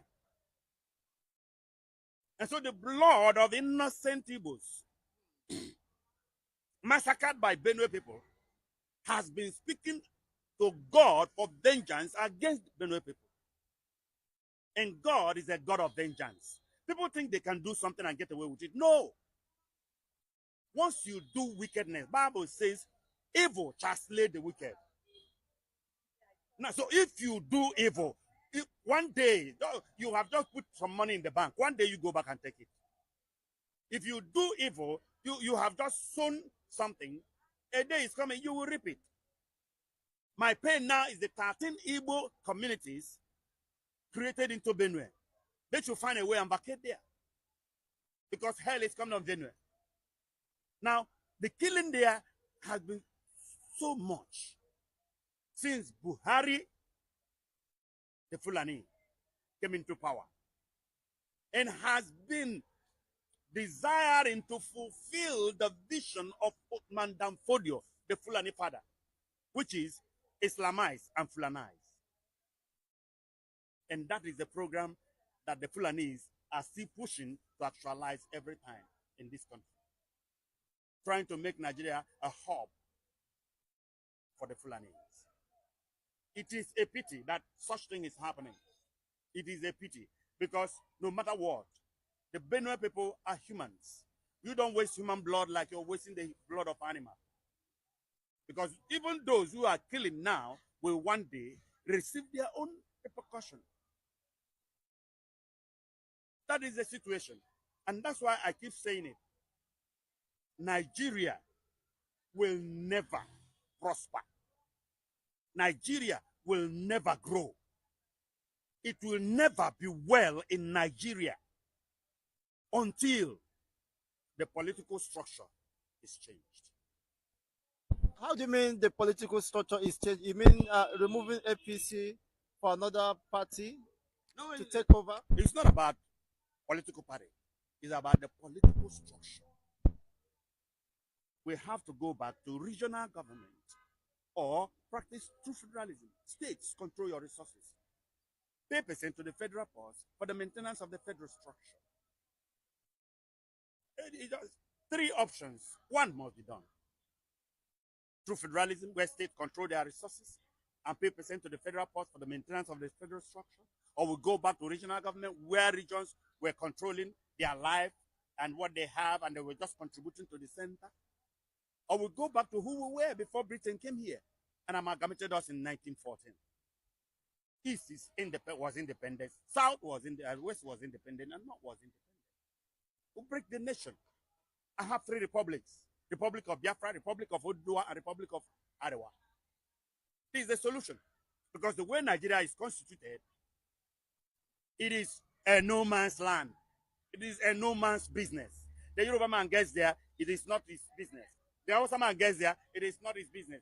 The Easterner who owns the resources, the oil, is cut off from power totally. And so the oil, since it doesn't belong to the West, West can mess it up. Since it doesn't belong to the North, North can mess it up. And they sit on power with the help of Britain. So that is the problem. The political structure is the problem. And this problem will continue unabatedly. It will never stop. It will never end. All right? People who are forced to be together can't stay together. You can force people to be together, but you can't force them to stay together. Sooner or later, this contraption will be broken into pieces. The generation that dreads it so much, that do not want this contraption to be broken into pieces, you know, if it's not going to happen while you are here, it will happen over your dead bodies. It is not sustainable. Don't get me wrong. It's not sustainable. If you pay very much attention, you see this contraption, the way it is currently constituted, is not sustainable. Very soon, all of you will be tired of the pretense, the lies. And people like us will then become Nostradamus, prophets. Say, yeah, I said it too. I never used to kind of reason it that way. Now I do know. Because it's going to happen. It will. Tunde in that same his message to his brethren today on Easter, right? He'd say something about the renewed hope renewed shege, the renewed hopelessness of ThisNubu, apart from describing ThisNubu's regime and those around him, right, as a motor park kind of government, or motor park policy, kind of like a group of people, right? Here is what he had to say. The renewed hope upon which the president rode to power began to dwindle from day one, with the mishandling of such sensitive transactions as the fuel subsidy and exchange rate regimes, and even the coup in Niger. Within a year and a half of this administration, the implementation of the otherwise audacious economic policies triggered an avalanche of economic hardships for the Nigerian people. It led to excruciating food inflation, with over 1 million additional Nigerians thrown into severe food insecurity. It further led to an over 430% increase in fuel price as of October 2024. At the same time, Nigeria experienced the highest ever rate of currency depreciation and the lowest foreign direct investment record, going by data traced back to 2013, even as multinationals began to exit the country. To capture in data the despondency experienced by Nigerians as a result of the reforms, my attention was drawn to the misery index, which is the sum of unemployment and inflation rates. According to the Nigerian Economic Summit Group, NESG, Nigeria has one of the world's highest misery indexes, with many Nigerians experiencing a cost of living crisis and weak purchasing power due to rising inflation. Furthermore, a July 2024 report by the Financial Times describes the conundrum in these words. In the nearly 15 months since Bola Tinubu became president, he has forced his 220 million fellow Nigerians to swallow some bitter medicine. He removed a generous fuel subsidy, one of the few benefits citizens receive. The renewed hope upon which the president wrote. If we lend ourselves to innovation, we can create wonders. Here is a successful, again, a town hall, different from Blue Bulaba. If we reduce the purchasing power of the people, we can further slow down the economy. Let's widen the tax nets. Those who are not paying now, if it is inclusive of Bola Tinubu, let the nets get bigger and we take in more taxes, and that is what we must do. The farmer will make more money.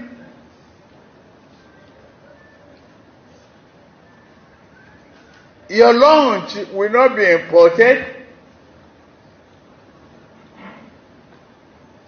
Cassava gari, yeah. Bakaru, another loudmouth, pulpit bandit, pastorpreneur, depends on what side of the book you are reading from. But despondency, and then he used another word. Oh, I used to write all these things down, right? Anyway, the level of depression and all of that stuff caused by the policies of ThisNubu's renewed shege is actually real on the streets.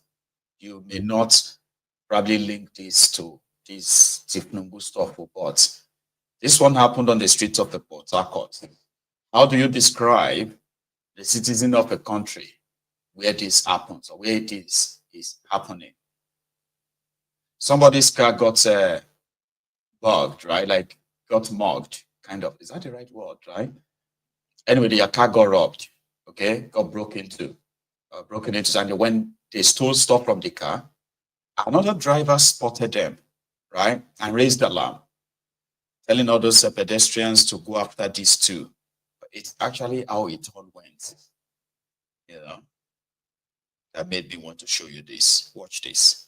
See these boys, you see them. See them. Pursue them. See them. Now this one join too. Hey. This one join. This one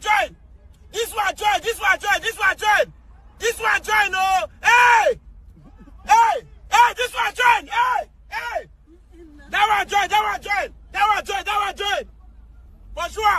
Pursue him. He join. That one join. Police, see thief. Police, they look. Which car? This one join. He join. This one join. Catch him. This one join. Catch him. Oh, what is boy? Thief! What is boy? Catch him. He join. Catch him. Pursue him. He join. Unanother catch him. Unanother job. Pursue this boy. Thief! Oh, this man. Oh, you still get myself and stand up for me. See thief. See this boy. I really wish I could really help. I really wish I could help. It's very painful, truly. I can't put 5 years. And I really wish I could really help. I really wish I could help. It's very painful, truly. I can't put 5 years. And I really wish I could really help. You know, it's Nigeria. There's a more sadder one. A woman, an old lady, traveled from Abuja to Enugu. Then she got robbed. And then she got lost. You are seeing here now, she traveled all the way from Abuja, coming down to Enugu. These bad boys here, they remove this woman's bag. Everything, they wreck this woman. This woman you are seeing here is with nothing as you are looking at her now. She's about to kill herself. Somebody say she about Holy Ghost. Holy Ghost. And another phone, yeah. Then when you want anything to know when not everything know when Enugu. Oh, her name Enugu. Ndori na name Enugu ori carry. Na Holy Ghost. Unna fe na wanya. You need no bunata onwe zi onwe. Everything is gone. Na wanya. Na ya. Ike bukonya.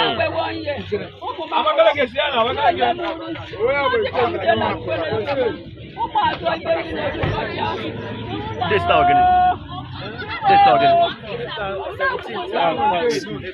Yeah, on the 18th of April 2025. Where's it? All the way from Abuja, she have nothing now. On a cheap when a Holy Ghost now. Look at this woman. So that is it. Oh, you have now to say here, coffee. Enugu State government to fear. Enugu State government here. My dear. Sorry, my dear. Kind of like, you remember the light DJ, right? So, my dear. Sorry, my dear. It is a case of dog eats dog. That's what Nigeria is. Some will tell you that it's always been like that, but hey, is there no time that this should become something of the past? Like you can say, oh, it used to be like that. Rather than, oh, it's not new, Jari. If you go to Okinikon, you can always wise up. Like when? It never happened. And if you get to kind of consider the characters and the people you are sharing a country with, it will be easier for you to give up. You know that one that you will see some older guys, they'll say, my brother, in this life, I don't give up. Anybody will give up. No, they give up. These days, true story. You go see some elect that will tell the bro, when it over here, go give up. In this life, nobody say everything. You say you go win. No, you understand, my brother? If your destiny is not to win, why are you trying to fight? Because Nigeria has gotten to so many people that they've given up fight. So they are now motivating other people to say, Alaye to bati reko give up. It's a big deal these days. Because if you look at Nigeria, you sit down like you really want to pay a full attention. Like, for example, like you want to pay full attention to what is wrong with this country. We need to kind of do something and fix this country. We've had people like that. Almost frustrated last, because once you start, by the time you begin to kind of see the kind of people you are sharing country with, and somehow you are beginning to see their line of thoughts, and you can say, I'm all foul, very foul. Where do you want to start from? Shama Kokobe is niche brain operation yoni. I'm happy bleach for brain because with this kind of mindset, possible, or lighter life, magician to shake Nigeria. I saw a gathering of some people, and I was wondering why were they all gathered like that, right? And they said they spotted the feet of a prophet. Prophet, he will kill Tinubu believe by to your Lord for sake. He will now prophet. Didn't even know. I don't know. Maybe it's Prophet Muhammad or Prophet Isa alayhi to Asalam. I don't know. I've been a Prophet Muhammad sallallahu alayhi wa sallam. You cannot be sharing country with this kind of people and then be hoping that one day you are going to be like China. Could it happen? China or Petemu, that's what you can actually aspire to be. See them.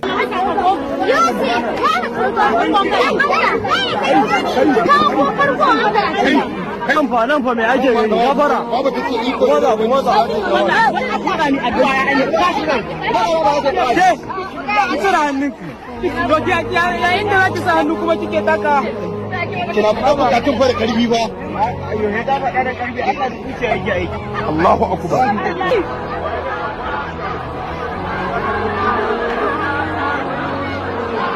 yan matan da suka gaji ne ga su nan har da masu bacci a kula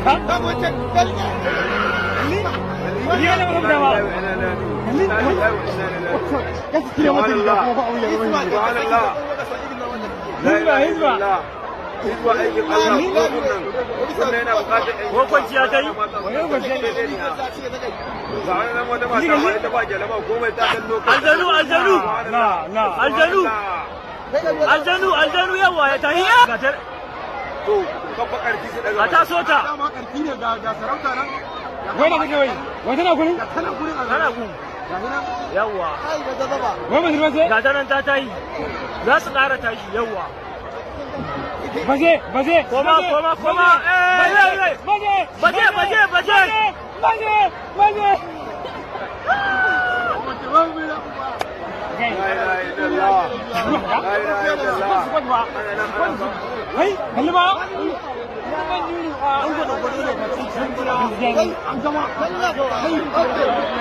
لا اله الا الله لا اله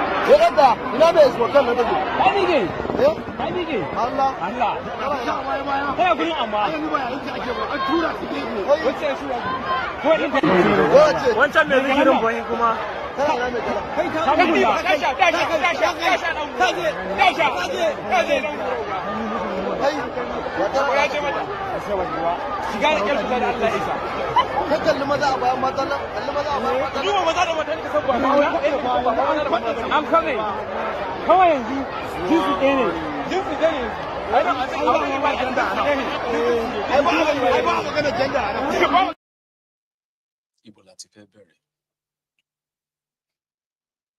Like, what are they going to do with the water? So they possibly believe with faith, right? The water can heal them because they can't go to the hospital. They can't afford it. You know? So somebody who is unwell, they probably will want to give that person the water. They said the foot of a Prophet Muhammad, who is the foot of prophet, water is coming out from there. You remember that story where they said that China Moses Abina, who be that person who used his own staff to hit the rock and water gush out when they were starved, I mean, when they were like thirsty. Remember that story? I think it's in the Bible, isn't it? So maybe they just took it literally serious, you know? It's unbelievable. Anyway, the only guy, maybe I will just leave that to right. You remember the last time when I told you, for those of you who were asking for Shittyman, where's Shittyman? Where's Shittyman? And all that stuff. Since we haven't seen Koolu for a while, I told you that he is the one who replaced Pastor Ruga. He is now the special advisor to ThisDay on condolences visits, burial arrangements, and just any errand per se. So yesterday was in Bauchi. Guess what he was doing there? Condolence visits. You guess right.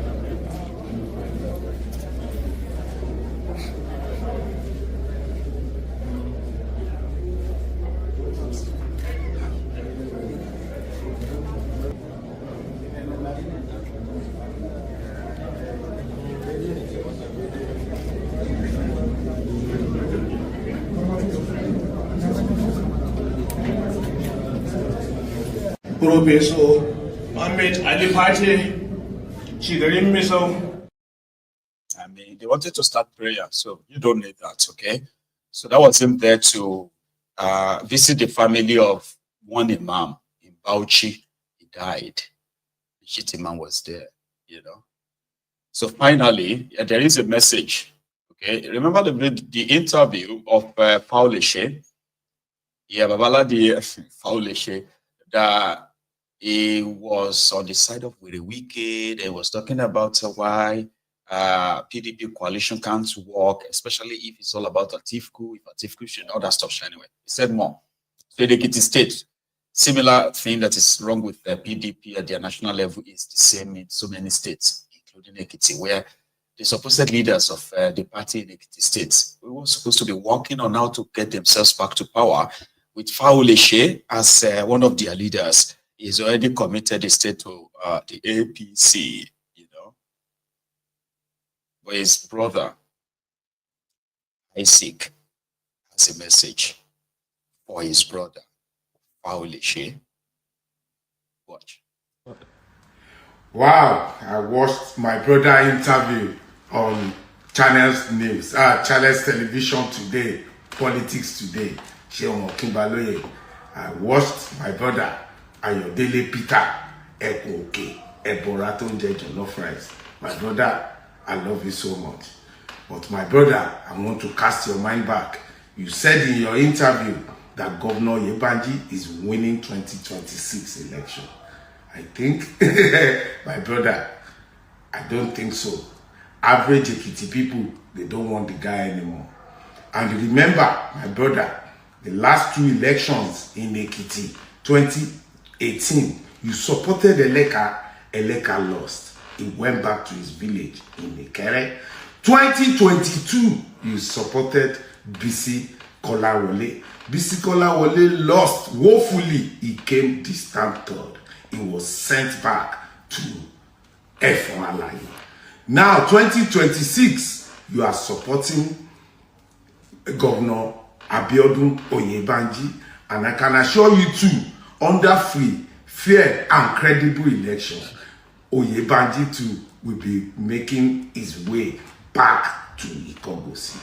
You forgot to tell us the things this man has done with the 4 years that they've given him. These 4 years is bad road, no development, zero development, white elephant project, nothing is moving, and you are saying you are supporting a man like that. Anyway, you have right to support whoever candidate you want. That is the beauty of democracy. But I, your junior brother, can assure you, under free, fair, credible election, Oyebanji is on his way back to Ikogosi, where he belongs. May God bless you. And I advise politicians, once you take one leg forward, you take the second leg. Before you take the third leg, look back and see if people are still following you. Most politicians, they don't look back. Oyebanji, Ikogosi, here you come. God bless Ekiti. God bless Nigeria. Thank you. I'm highly disappointed of Nigerian government because the Nigerian government were highly disappointed in them due to foreseen circumstances. Definitely, I'm one of those people approving. People should die in coronavirus is more better than people should die in hungers. Hunger kills more than coronavirus because some people are less privileged. Due to foreseen circumstances that I said it, some people are less privileged, which they are based on daily pay, which are not even based on salaries. But our government thinks that the knockdown is the best solution to coronavirus, and proving it to an extent and to the levels of alacrity that if someone die in coronavirus, it's more efficient to die in hunger, because some people will be at indoor. There's no way to make our own life. I'm highly disappointed. God bless you, Prof. Yeah. Whenever it becomes lulled together, put in the Prof, it can untangle it. And on that note, we come to the end of the broadcast. I would try and open the line, and let's hope it works. Yeah, let's take calls, tonight. So, but I'm going to take a short break first. Now, listen, if you have to leave, remember to like the broadcast before you do that, okay? But if you do have one or two things you want to add to this conversation, right? Just grab your phone. On WhatsApp only. The number is on your screen. Use it. When I come back, sure, we can have a further chat or chat. Don't go anywhere.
Anyway, thank you so much, everyone. I think I do have a first caller on the line. Again, remember, you have to call via the WhatsApp only, right? And then we make it brief as well, so we can take as many calls as possible, okay? So thank you so much. Our first caller this evening. Hello, there. Hello, Mayeko. Happy Easter. Happy Easter. How you doing, sir? I'm fine, thank you. It's been a while. I don't. Yeah. Here we go tonight. Go on. Actually, I've been watching on the sideline. Didn't want to talk about anything, but obviously, when it came to the issue of PDP, PDP trying to make themselves look like they're actually up to anything. The reality I always tell people is, look at all the political parties as of 1999. Look at the main actors in political parties today. Where did they come out from? All of them from PDP. That's right. That is basically telling you that there is no political party. They're just a bunch of people looking for their own opportunities. And they're never honest. Yeah? The only way that country will work is like one of your video you played earlier where the guy said, everybody should go back to their village, control their village, have your state police. Even if it's a king in your village, control the processes within your village. Then we take it from there and we contribute to the center. Otherwise, we're just wasting our time.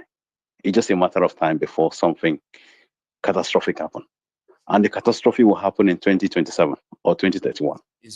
That is my prediction. It is brewing anyway. What is going to happen now is Tinubu has basically hold power to himself. Right. The problem now becomes when he finishes in 2031, who is he going to hand over to?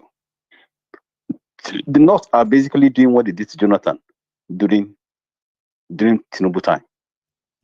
And let's not forget, one of the biggest problems people don't really realize, the next oil license are due to be renewed in the next 2 years after the next election. That is why they pushed Jonathan out, because they didn't want him to renew the license to go back to South-South.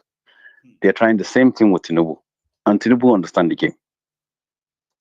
Unfortunately, he has stronger backers than Jonathan. And he's member of their own cabal. He knows them in and out. He was part of those who put all of that together at the time. So therefore, whatever they want to try now, he's been there before. He's been there before. He understands the playbook. That's why he's not reacting to all this murder, killing, everything. He will not react. Just like he went to this man's house when they killed his daughter, I told him, where's the cow? He's basically playing the same playbook to them. Yeah, we may Nigeria, believing that they could possibly pull up a serious opposition to him, enough that he can be forced not to be able to rig himself in, and if he succeeds in rigging himself, what will be the consequences? This country may cease to exist. That's what they say. That's strong words. What was going to happen now? Yeah, you see, people like what's it called? This guy in Niger Delta, Asari Dokubo, will be empowered to recruit. They will allow him to recruit people. They need the foot soldiers. He's going to match the North fire for fire when the time comes. Right now, he doesn't want to match them. That's what people are kind of thinking. But in my own, from my own perspective, I am thinking that's a good thing. If all of them can now have to come out and slug it out in this their power scheme and the rest of that, that may actually be the spark we need eventually. Yes. It's when the two elephants are fighting. Yeah, because somebody has to lose, somebody has to win. So if Tinubu is going to have to crush all of them, right? So the more they come, right, the likelihood is going to be crushed. Whatever plays out anyway. So in a situation whereby he forced them and then he loses out and he was forced, he's forced out. That will give he's not going to be forced out. Credibility, we said we would do it and we just did it. But he himself being part of such scheme before. Mayego, sorry to cut you, yeah? That's right. Take this from me, yeah? Tinubu is going to France to sign mineral deal. Well, it's been going. What he's going to do in France is signing mineral deal. That mineral deal, that's why, if you remember the guy that was his chief campaign officer, he made him Minister for Mine and Mineral something resources. Yes. He's signing mineral deal with France. In return, France will supply the weapon they're going to use to fight that fight when the time comes.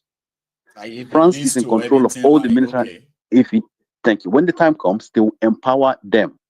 Asari is employing people on behalf of Tinubu. He needs foot soldiers. The guy in NUTR, whatever they call him, has his own foot soldier. Thank you. He's going to compete. What he's going to do is going to fight them. He's going to fight them fire for fire. And by that time, the North will not realize, wait, this guy they were playing with he's not the kind of person they thought he is. Unfortunately, Obi will never be president. I'll tell everybody, Obi can never be president in Nigeria. Not because he doesn't have all the qualifications to be a president, but the system will make sure that people like that never get into power. Because when he gets into power, he will open the eye of every other person. And it will become difficult. Just like what you're doing now. When you started this 10, 15 years ago, people never understand the concept of where you're coming. Now people call in now like, oh, Mayego started from the kitchen. When he was in the kitchen, there was a laptop in front of him. The speaker was not right, but it's an ideology. You cannot stop it. And they know what is going to happen. Well, like I said, there's some good stuff there that if it is sustained, okay? No European country will support you to fight a war without you paying back. You must pay back in one way or the other. Eventually. Thank you so much. Let me take another one, okay? And we can easily have as many people as possible. Thank you so much for always, okay, for your contribution. All right, take care. Bye. Yes, sir. So here is another comment line. What do you think? Hello there. Yeah, Mayego, good evening. Good evening, sir. How are you? It's a lot of more. That's Tokes. How you doing, Tokes? Yeah, I'm okay. I'm great. I'm great. It's unfortunate that we are here where we are today, and we see the amount of killings and the amount of murders happening in Nigeria that we don't even know their names.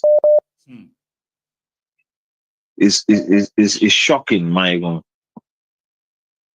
I love the country. I love the let me use the country. Sorry, I'm going to be a bit partial tonight. We as Yorubas, I love Yoruba land.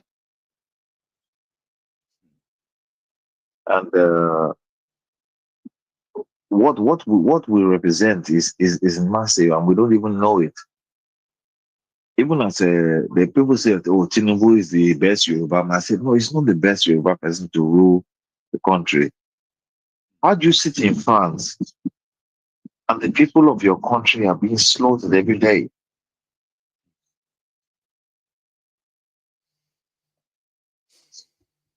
I see what this Ibrahim Traore is doing in Burkina Faso. It's clearly national debt. He's making his own people self-reliant, self-sustainable.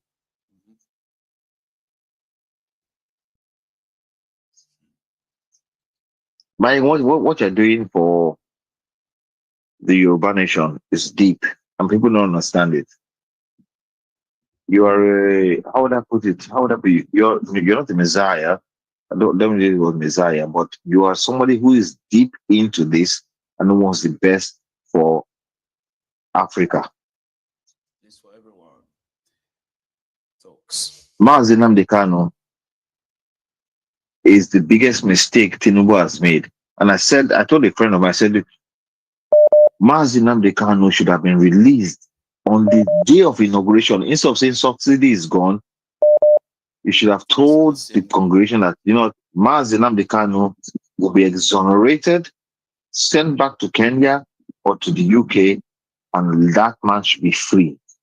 You are creating state of emergency in Rivers State, and people are being slaughtered in Plateau State. Governors are crying, and you feel comfortable to sit in France? I don't know, honestly. Gives them about their lives in that place, and it's almost. I don't even understand it. It's almost worthless, I don't understand it. How? It can be understood. It's unbelievable. Like logically, you can't. Your own people are being killed in the country you call Nigeria. People are being slaughtered every day. It doesn't bother them. They are reactionary people as well, like. Mayego, honestly, tonight I'm really perplexed. And I don't know how to express myself. This is one day that I've been in your show that I can't even express myself. Okay, we shall see. They said that Nigeria will cease to exist if ThisNubu rigged himself in 2027. And I like it really hurts. Say, now, we will break this whole thing. Michael, We'll do like, say, when they say that, oh, Peter Obi cannot rule Nigeria, I said, look, you know what? I hate the fact that people say, oh, the Igbos cannot. I said, if you don't like the Igbos that much, let them go. Let them go. And I keep telling you, I said, the day the Igbos leave Yoruba land, Iyamaje Yoruba Gidi go.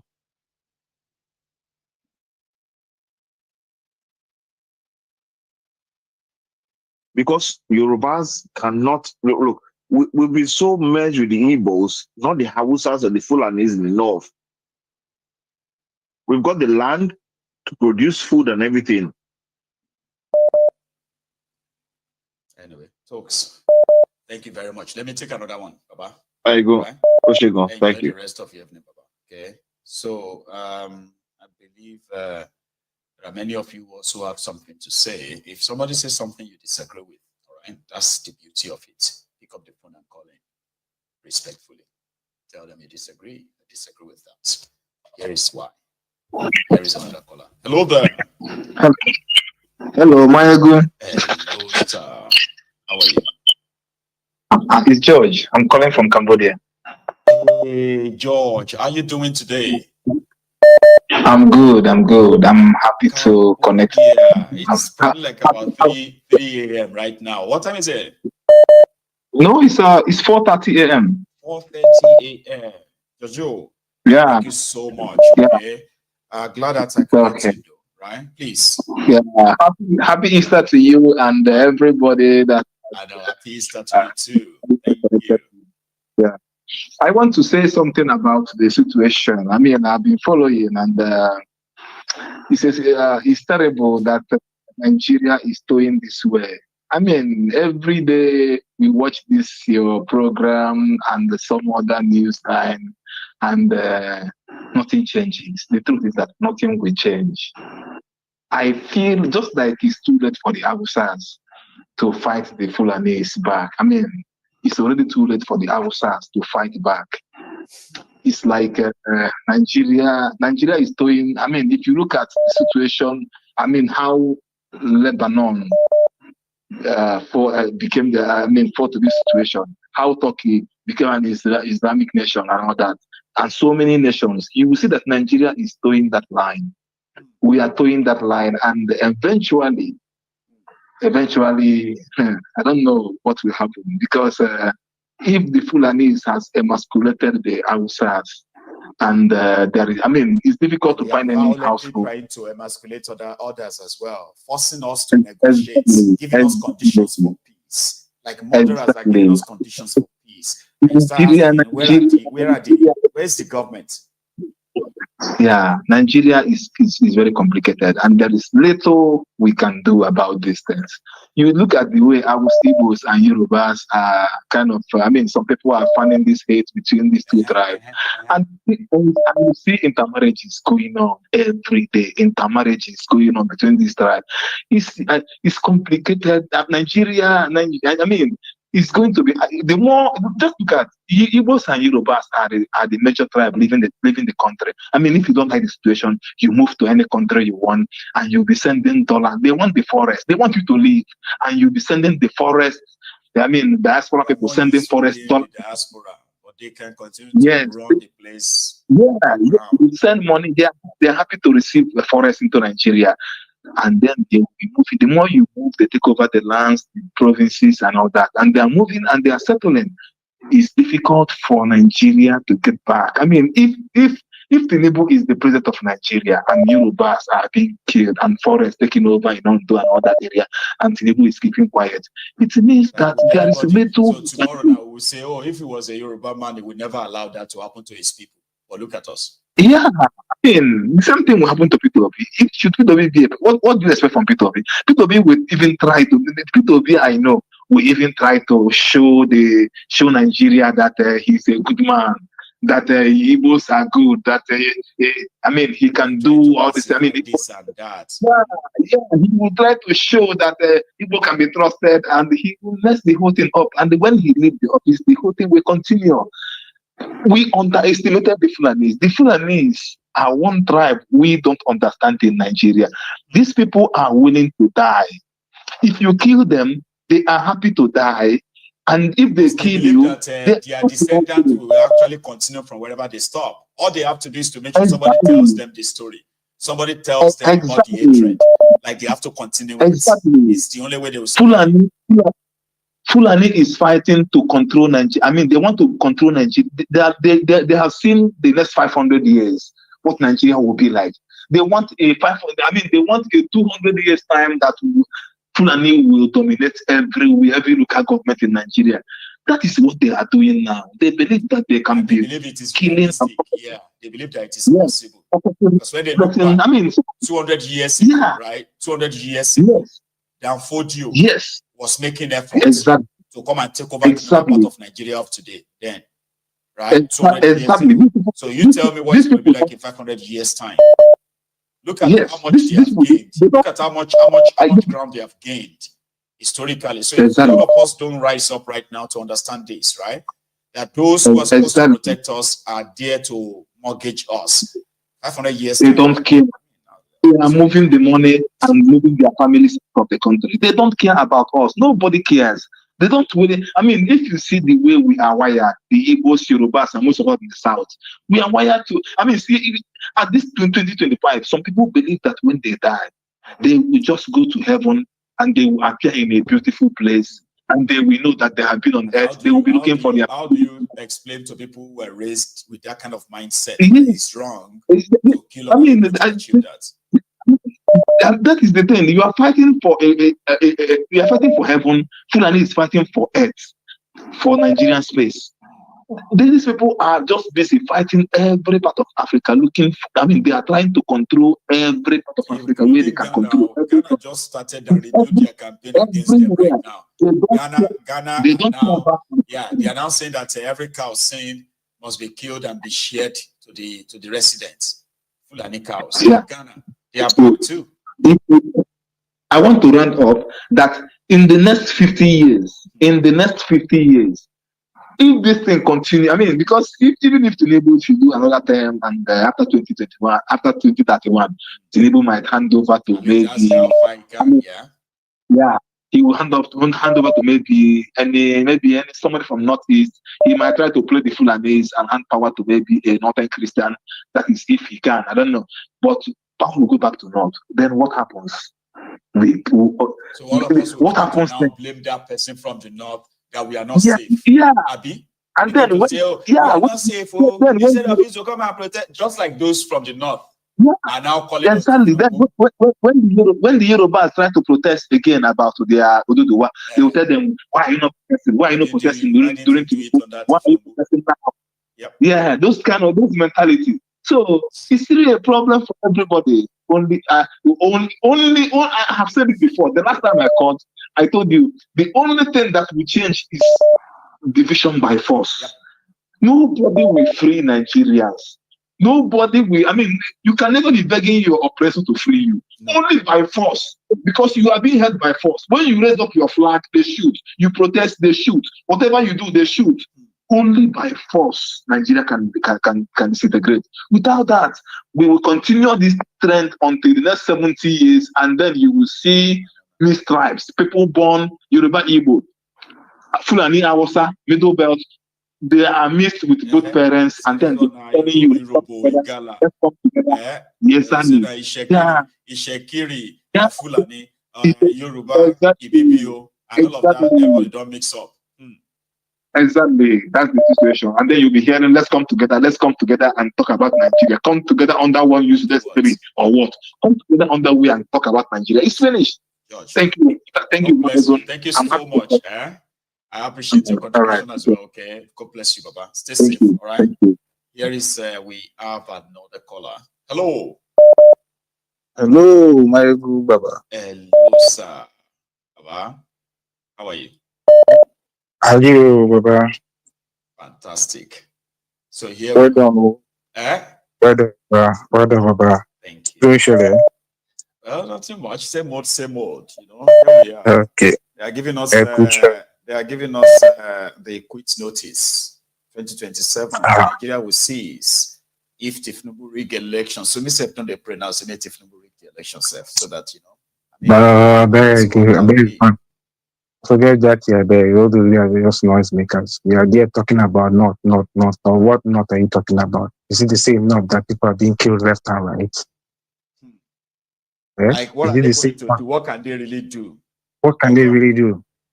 Koolu That's what has I want to everything in find his out. You pocket. don't understand. That's So what what is he talking about? All those guys are noise makers, I beg, Baba. He's just looking for attention everywhere, coming out, not. Are they not the same people who supported Muslim chickens? Yeah. What is he talking about? Didn't he go and work for the Koolu that he's coming out? I beg. All those guys are time wasters, I beg. Now, if he tells us Baba, what he sees in there, all of us will be shocked. I say, okay, tell us and watch. Try us. And some people will be shocked. What is going to shock us? People are dying in Benin. People are dying in Plateau. Koolu is in France signing deals. What is surprising about Nigeria that he's going to tell us? Yeah? What is he going to tell us? That's why I am like, okay, maybe 2027 come past Jare, so let's see something. See, I listened to Dele Farutini's podcast every Sunday. Right. So I was listening to his podcast, and the last part of his broadcast was something he said that really shook me. It made me start thinking. He said he was speaking to one of the elite Fulani people, and when he was saying his own ideas about the whole thing and all Nigeria, the lady said he has one-sided perspective. He has one-sided thinking about the whole Nigeria thing. That the Fulani said that to him, or he told the Fulani guy that. So the Fulani woman, the Fulani elite woman told that to him. Okay. Yeah, but DF didn't really struck a chord with him. Right. That the woman said that what happens if, like, maybe 10 million, 20 million of them wasted and everything comes back to equilibrium and then Nigeria continues. Oh boy, it now made sense to me. 20 million human beings, you mean? People. And what does that mean? Collateral damage. Like, is it through natural selection or no? The other way around now. Some will japa, some will japa. The ones that are making noise that don't like will japa. The ones that hear that they will you understand now? Right. So that made me thinking, got me thinking, I'm like, what? How? Imagine the mindset. Hey, now your mindset is so deep, man. You have no idea. Yeah, It's unbelievable. that is where imagine the mindset of those kind of people. And what is happening in Benue State and Plateau State, the governors are there speaking English online, addressing people with sweet English. Father, if nobody is telling you, Father from Benue State, if nobody is telling you, Alia, if nobody is telling you, you are juggling balls of fire while standing in a puddle of diesel. If one of those balls hit that diesel, the whole place will go up in fire. Absolutely. You are playing with our ancestral heritage. People are being murdered in Ukun. People are being murdered in Logo. People are being genocided. I think that you can see the pictures. You can see it. And you are seeking. It's not a clash. People, you saw the terrorists ride, the video of the terrorists ride into town with AK-47 by their side. During the day of the attack, all these videos are online. Man, God damn it, man. You are playing. How unfortunate can one be to be a Nigerian now, inside Nigeria, where your life is just nothing? Right, the guy is playing. The guy is playing with that place. And if he doesn't take care, the whole place will go up in flames. Because I know the destructive capabilities of a thiefman. I don't think it was this bad, was it? Okay. I won't say much. Thank you very much, Marigo. Let me give other people chance to call. So that's the Director Scott, ladies and gentlemen. Let's take another one. Yeah. Hello there.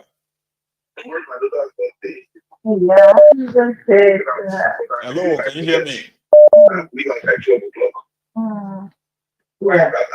I think we have our lady here, but she is attention. Can you hear me? Oh my God. I know that she's connected. Okay. So please, when you call in, kindly please listen to the phone rather than just the program. Or maybe you should check your screen. You can easily tell when the call has been answered. Yeah, it's Prince Adebayo from Sweden. I'm right. My king. I've been trying to reach you. I know. You know, I've been trying to reach you. Good evening.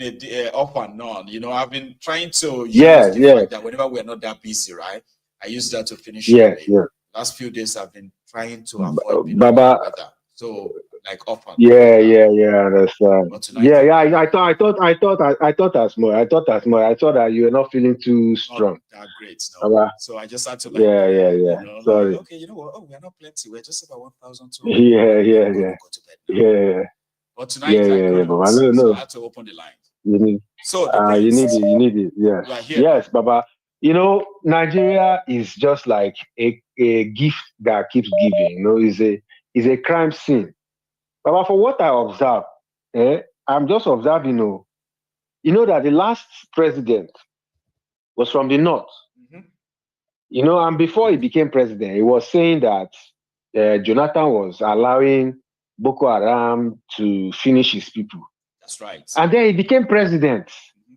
He could not stop this Boko Haram. No. Instead, they kept multiplying. Mm-hmm.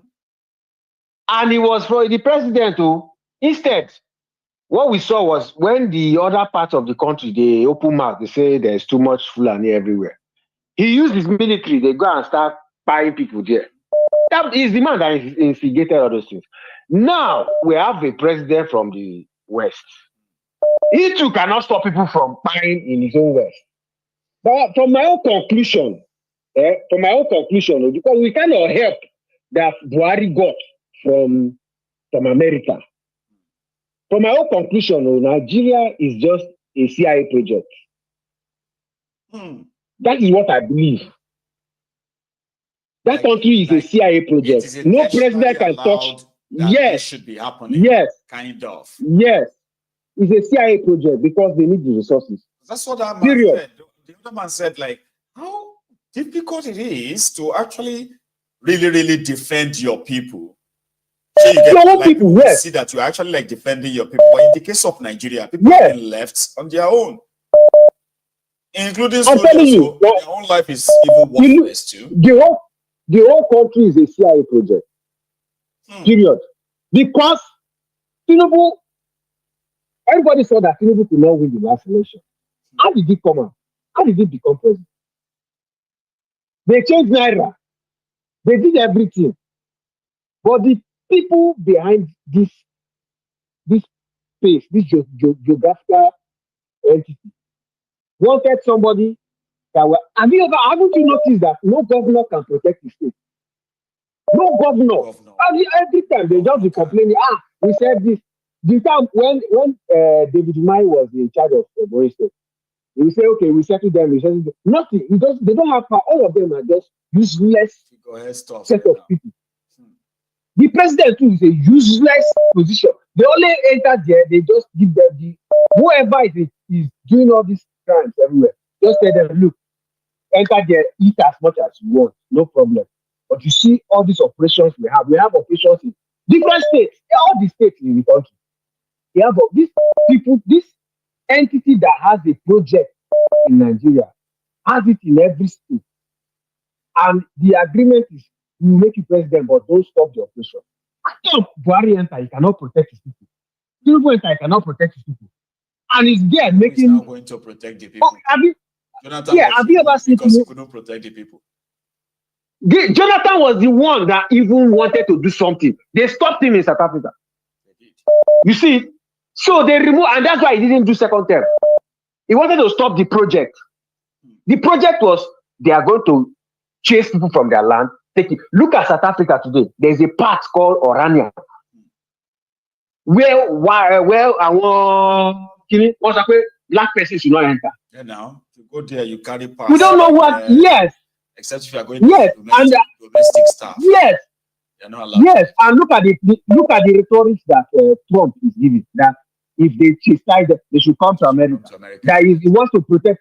Before you know now, that Orania, before you know that they use that Orania to fight to chase the whole black people out of the country. Yes, now that's how they started in other countries. It can become a psyop. They use it for another. Yes, now. This if they start with Baba, this Guinea but I tell you, I tell you. So man to Nigeria and see what he has done now to the whole country and the whole people. He's zipping them somewhere in London after leaving France. Baba, hey, Baba, this is the Baba. Nigerians are facing serious trauma. You know what? About Europe missing. Their politics is against immigrants. So all Africans, everybody now is planning, okay, it's time to start putting their houses in order back home so that any parent, they have somewhere to go to. If only I want Nigerians fell low. You enter that zone now. People from Algeria, they're deporting all the West Africans. I'm telling you. Especially the Malians and other. That one has been happening for last week now. Africa to Africa. I'm telling you. If you don't shine your eyes, say you go build house for one place, they'll just tell you, you build that on top. Listen, government don't clear your house. If you make the wrong water for Nigeria, you don't go. And now just make somebody. How you go from? That may be your land. Yeah, don't go with that. That they haven't taken your life. Have you told me your life? Because I never come out your life. Why would you do this? You don't collect my house. Say, so told me take my life. That country, you know. That country they fear me now. The way they say they come up people for planet too much. Fear them right now. I will fear that person. You have to fear anybody when no fear what is going on in that place. Right you go fear anybody no fear that place right now. But I just hope say that 2027 when they come so. This rhetoric where this Baba Ahmed they talk. I hope say they're serious. Because I didn't expect him to work for Tinubu. I didn't expect him to hold any position in Tinubu's cabinet. I didn't expect him to go out because he's younger. How empty it is. Of course, now Nigerian politics is winner takes all. You think vice president have Wike is more like the vice president. Wike is more like the vice president. Vice presidency don't hold any power, and I'm sure that is the guys in which he said, okay, let him go and work with Tinubu.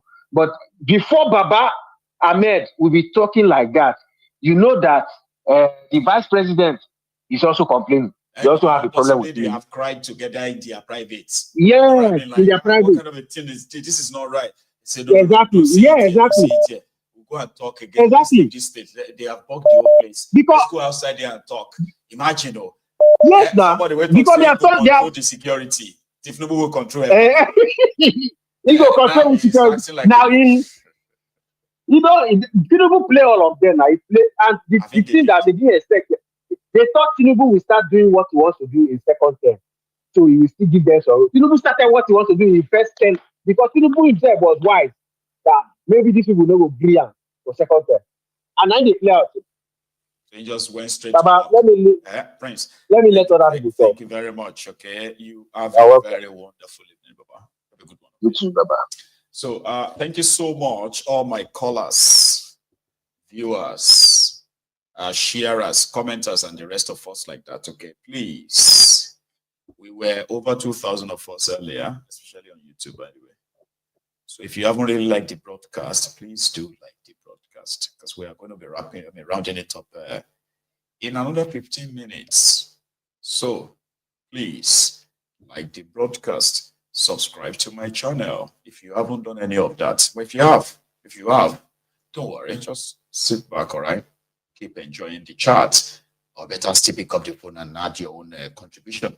Here is another call. Hello. Hello, sir. How are you? Can you hear me? Yes, first time caller. I called before, but yeah, I think I wasn't paying attention. Yeah, you probably forgot that you were calling, and you kept staring at me. I'm sorry. It's Easter holiday. I was still spending time with my wife, so we're watching you together. But I left the sitting room right now. Fantastic. So I've been following for the past. Go on. I'm Valentino from Sugarland, Texas. So I've been following you for the past, Texas, yes. I've been following for the past 10 years. When you were in Texas, I was in Nigeria. I felt so bad, but it's okay. Since you're going to come again. We're going to actually really still hook up, though, right? Yeah. And then we'll all be aware ahead of time. There will be no surprises. Sure. We did behind you. We did behind with full chest. So please, I have been following you for the past 7-8 years. You know what I mean? I have always been from the background. You know what I mean? Because when others are saying, in most cases, they say whatever I want to say. You know what I mean? So I just think I don't really have to call. You know what I mean? Yeah, as you said the other time, was it a few days ago? I have 3 types of followers. Some people observe, some people talk, some people are regular. You know what I mean? I know. So I expected some of our pioneers members, like what is his name again?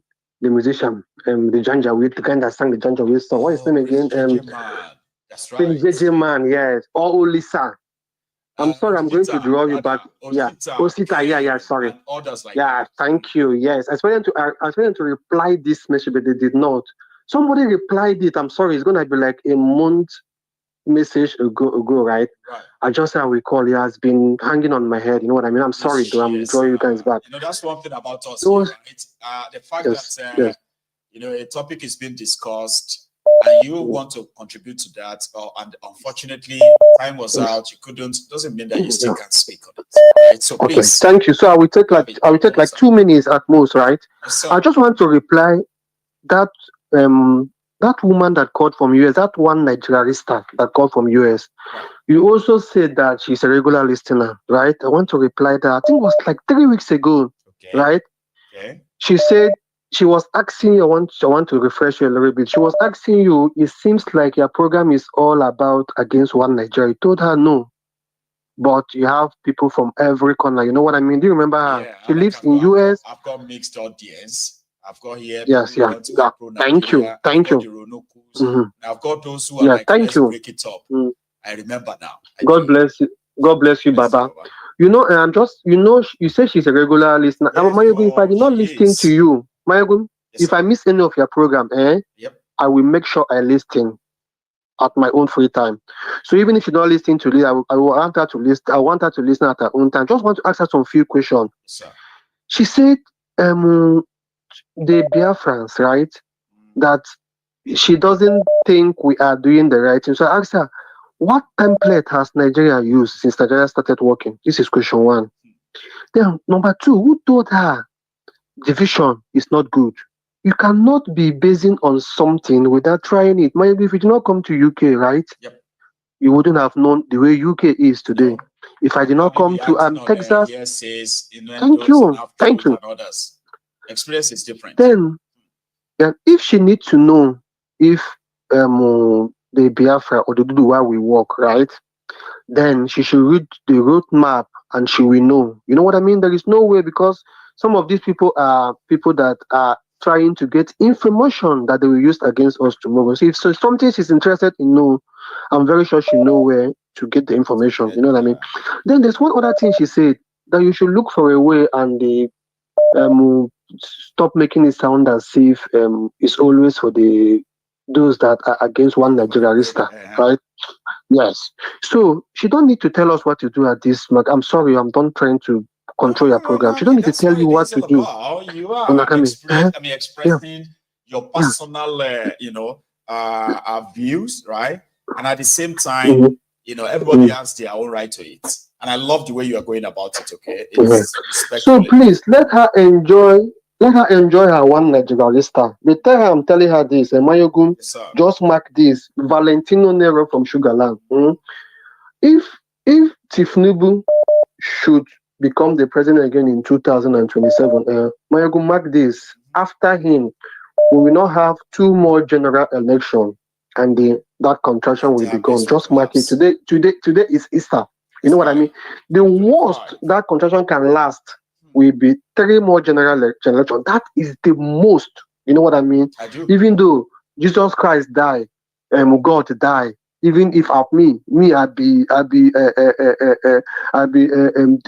typical Igbo man, right? Even though saying Amadiora died, right?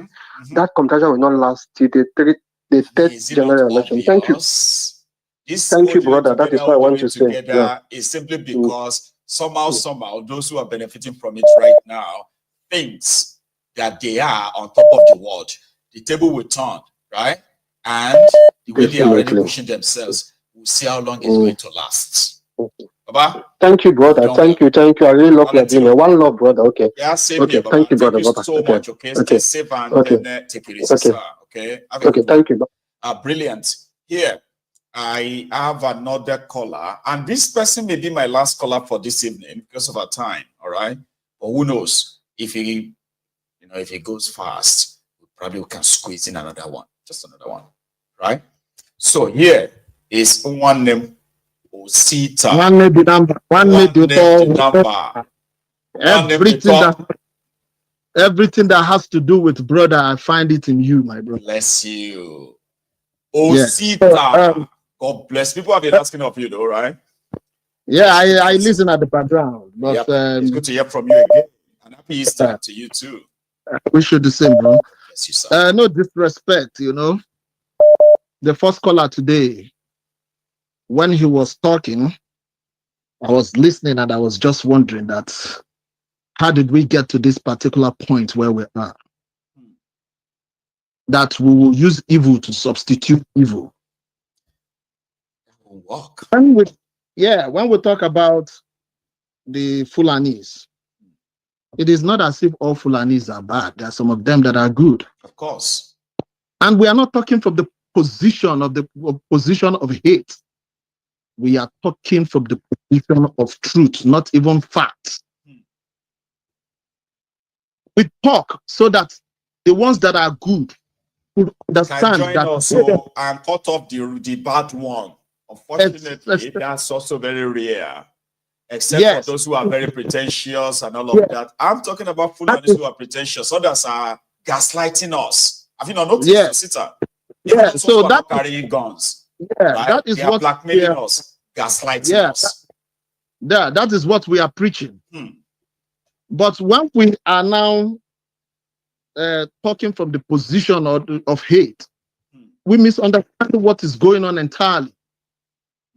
Are we going to support, that Tinubu will go to France and he will bring France, and France will come and fight for him against the North, against the Fulanis? That's not what we are talking about. But if they wish all to go to fight, dog eat dog, we will not die in their fight. Nope. Let them fight. But can be very much spectators. Yeah, but when we now talk from the position of hate, whereby you think that, Tinubu is going to go and recruit somebody, the person will come and fight, and the person, will that end what we are into today? Nope. It won't. It's not going to end. And I want people to understand something. The last person you want to dine with is the white man.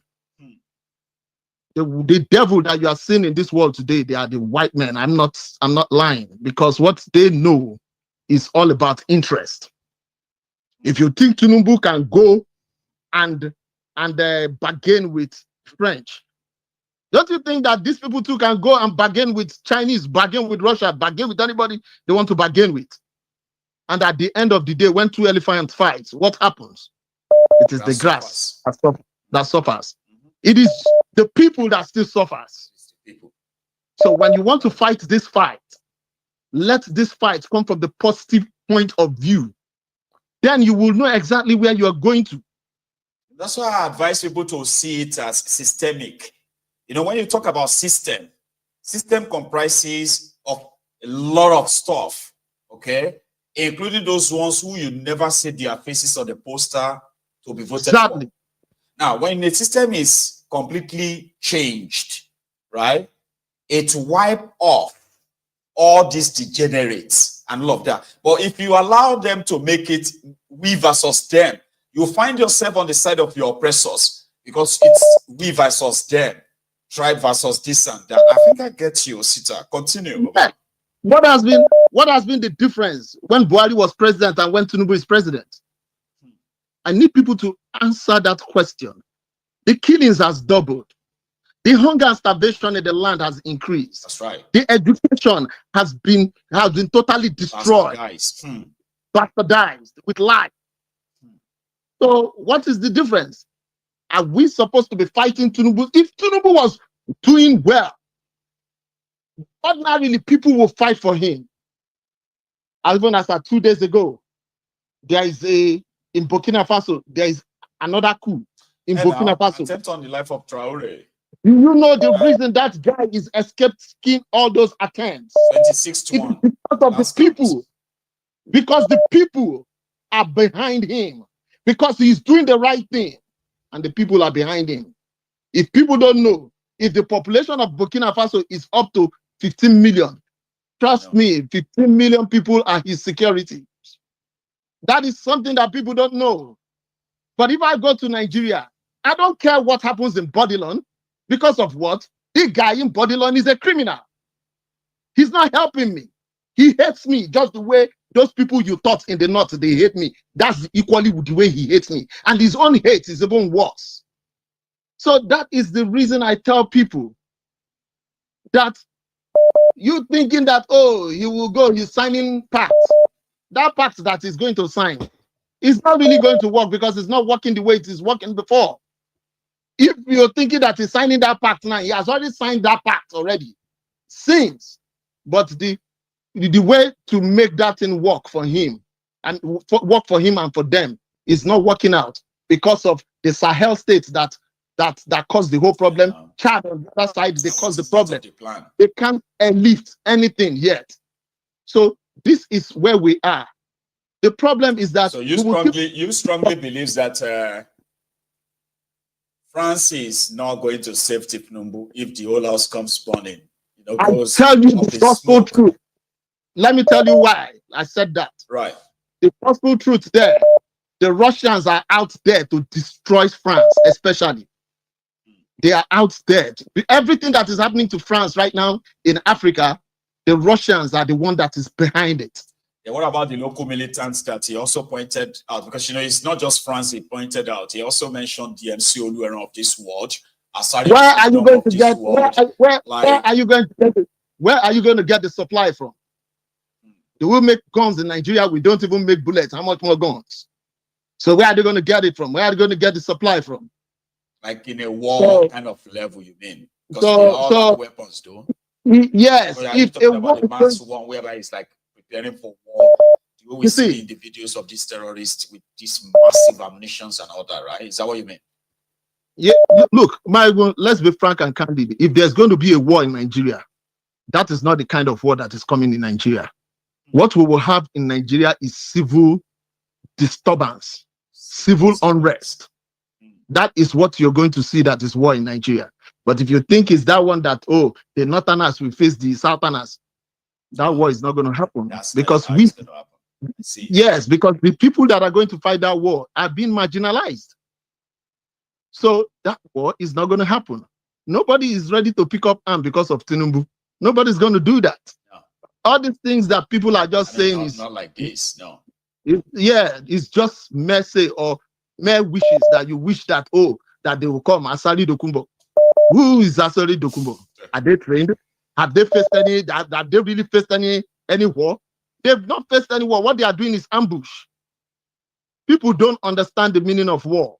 So the trajectory around the whole issue here is that the people that are going to back them up are having their own issue, running around the whole Africa trying to see where they can have an escape route.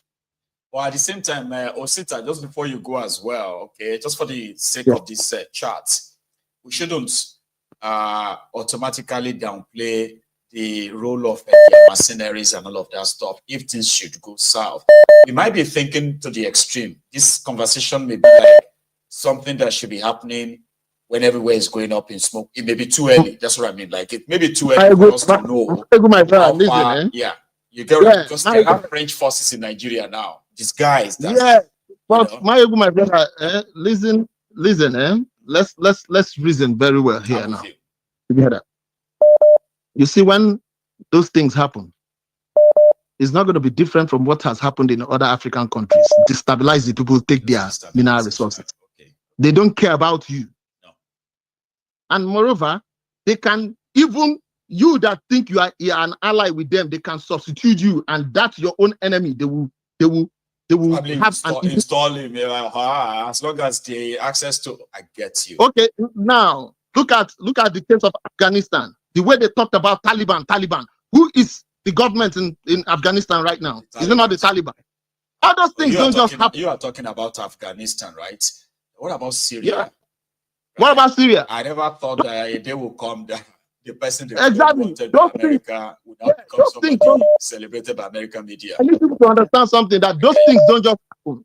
Okay. They happen as a result of bargain and time. They look at this situation on this particular time, that the next 4 years that this situation is going to be like this, they bargain to the person that suits them better. This is just it. So the moment we continue to live in this same trajectory, believe me, that is when they will use us the more and more and more.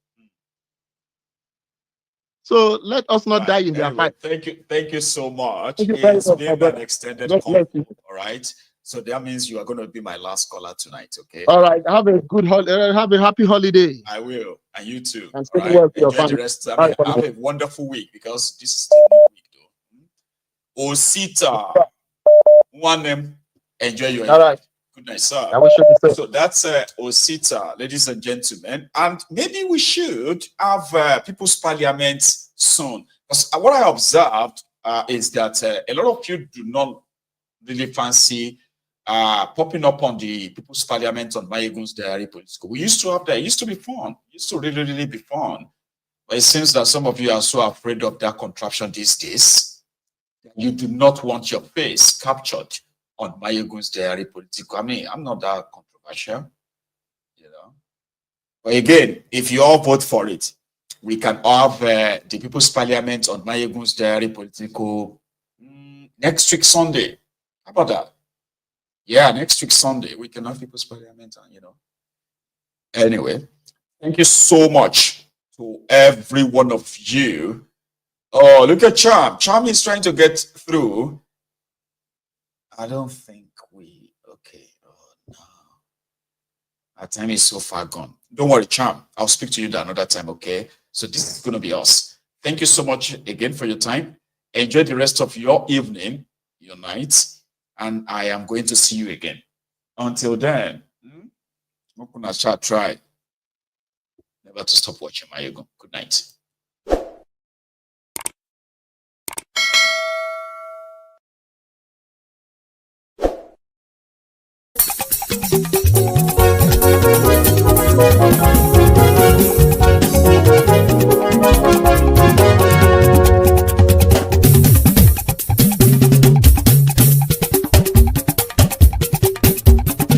Mayegun làwa mọ̀ làmọ̀ tó dòdòdò.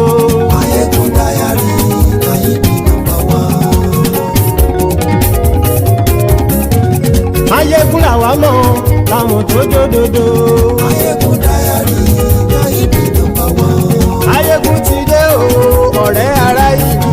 Mayegun Diary Nayibi #1. Lórí Facebook, lórí YouTube. Mayegun Diary Nayibi #1.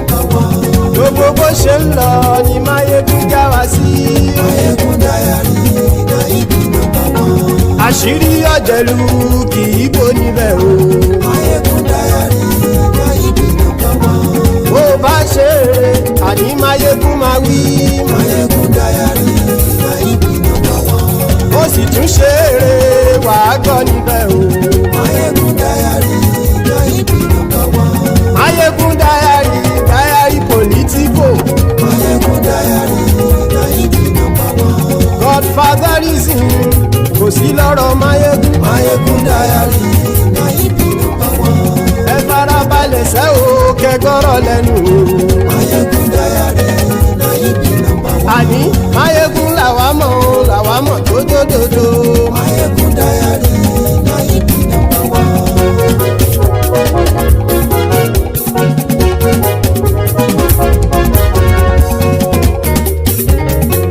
Àní ẹ̀sùn rákì.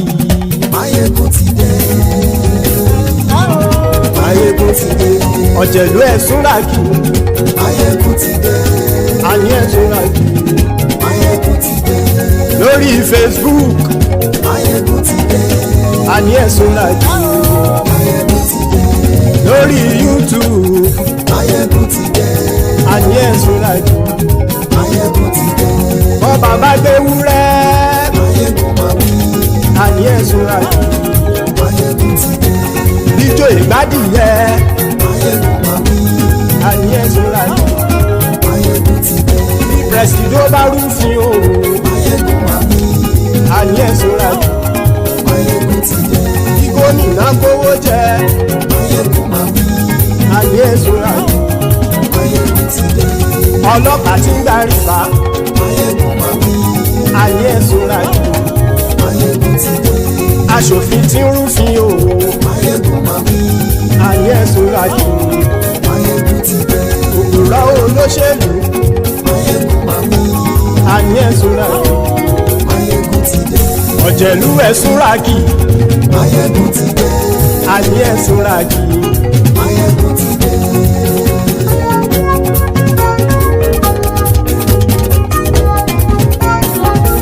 Máyégún ti dé gbogbo ọ̀jẹ̀lú ẹ̀sùn ràkì.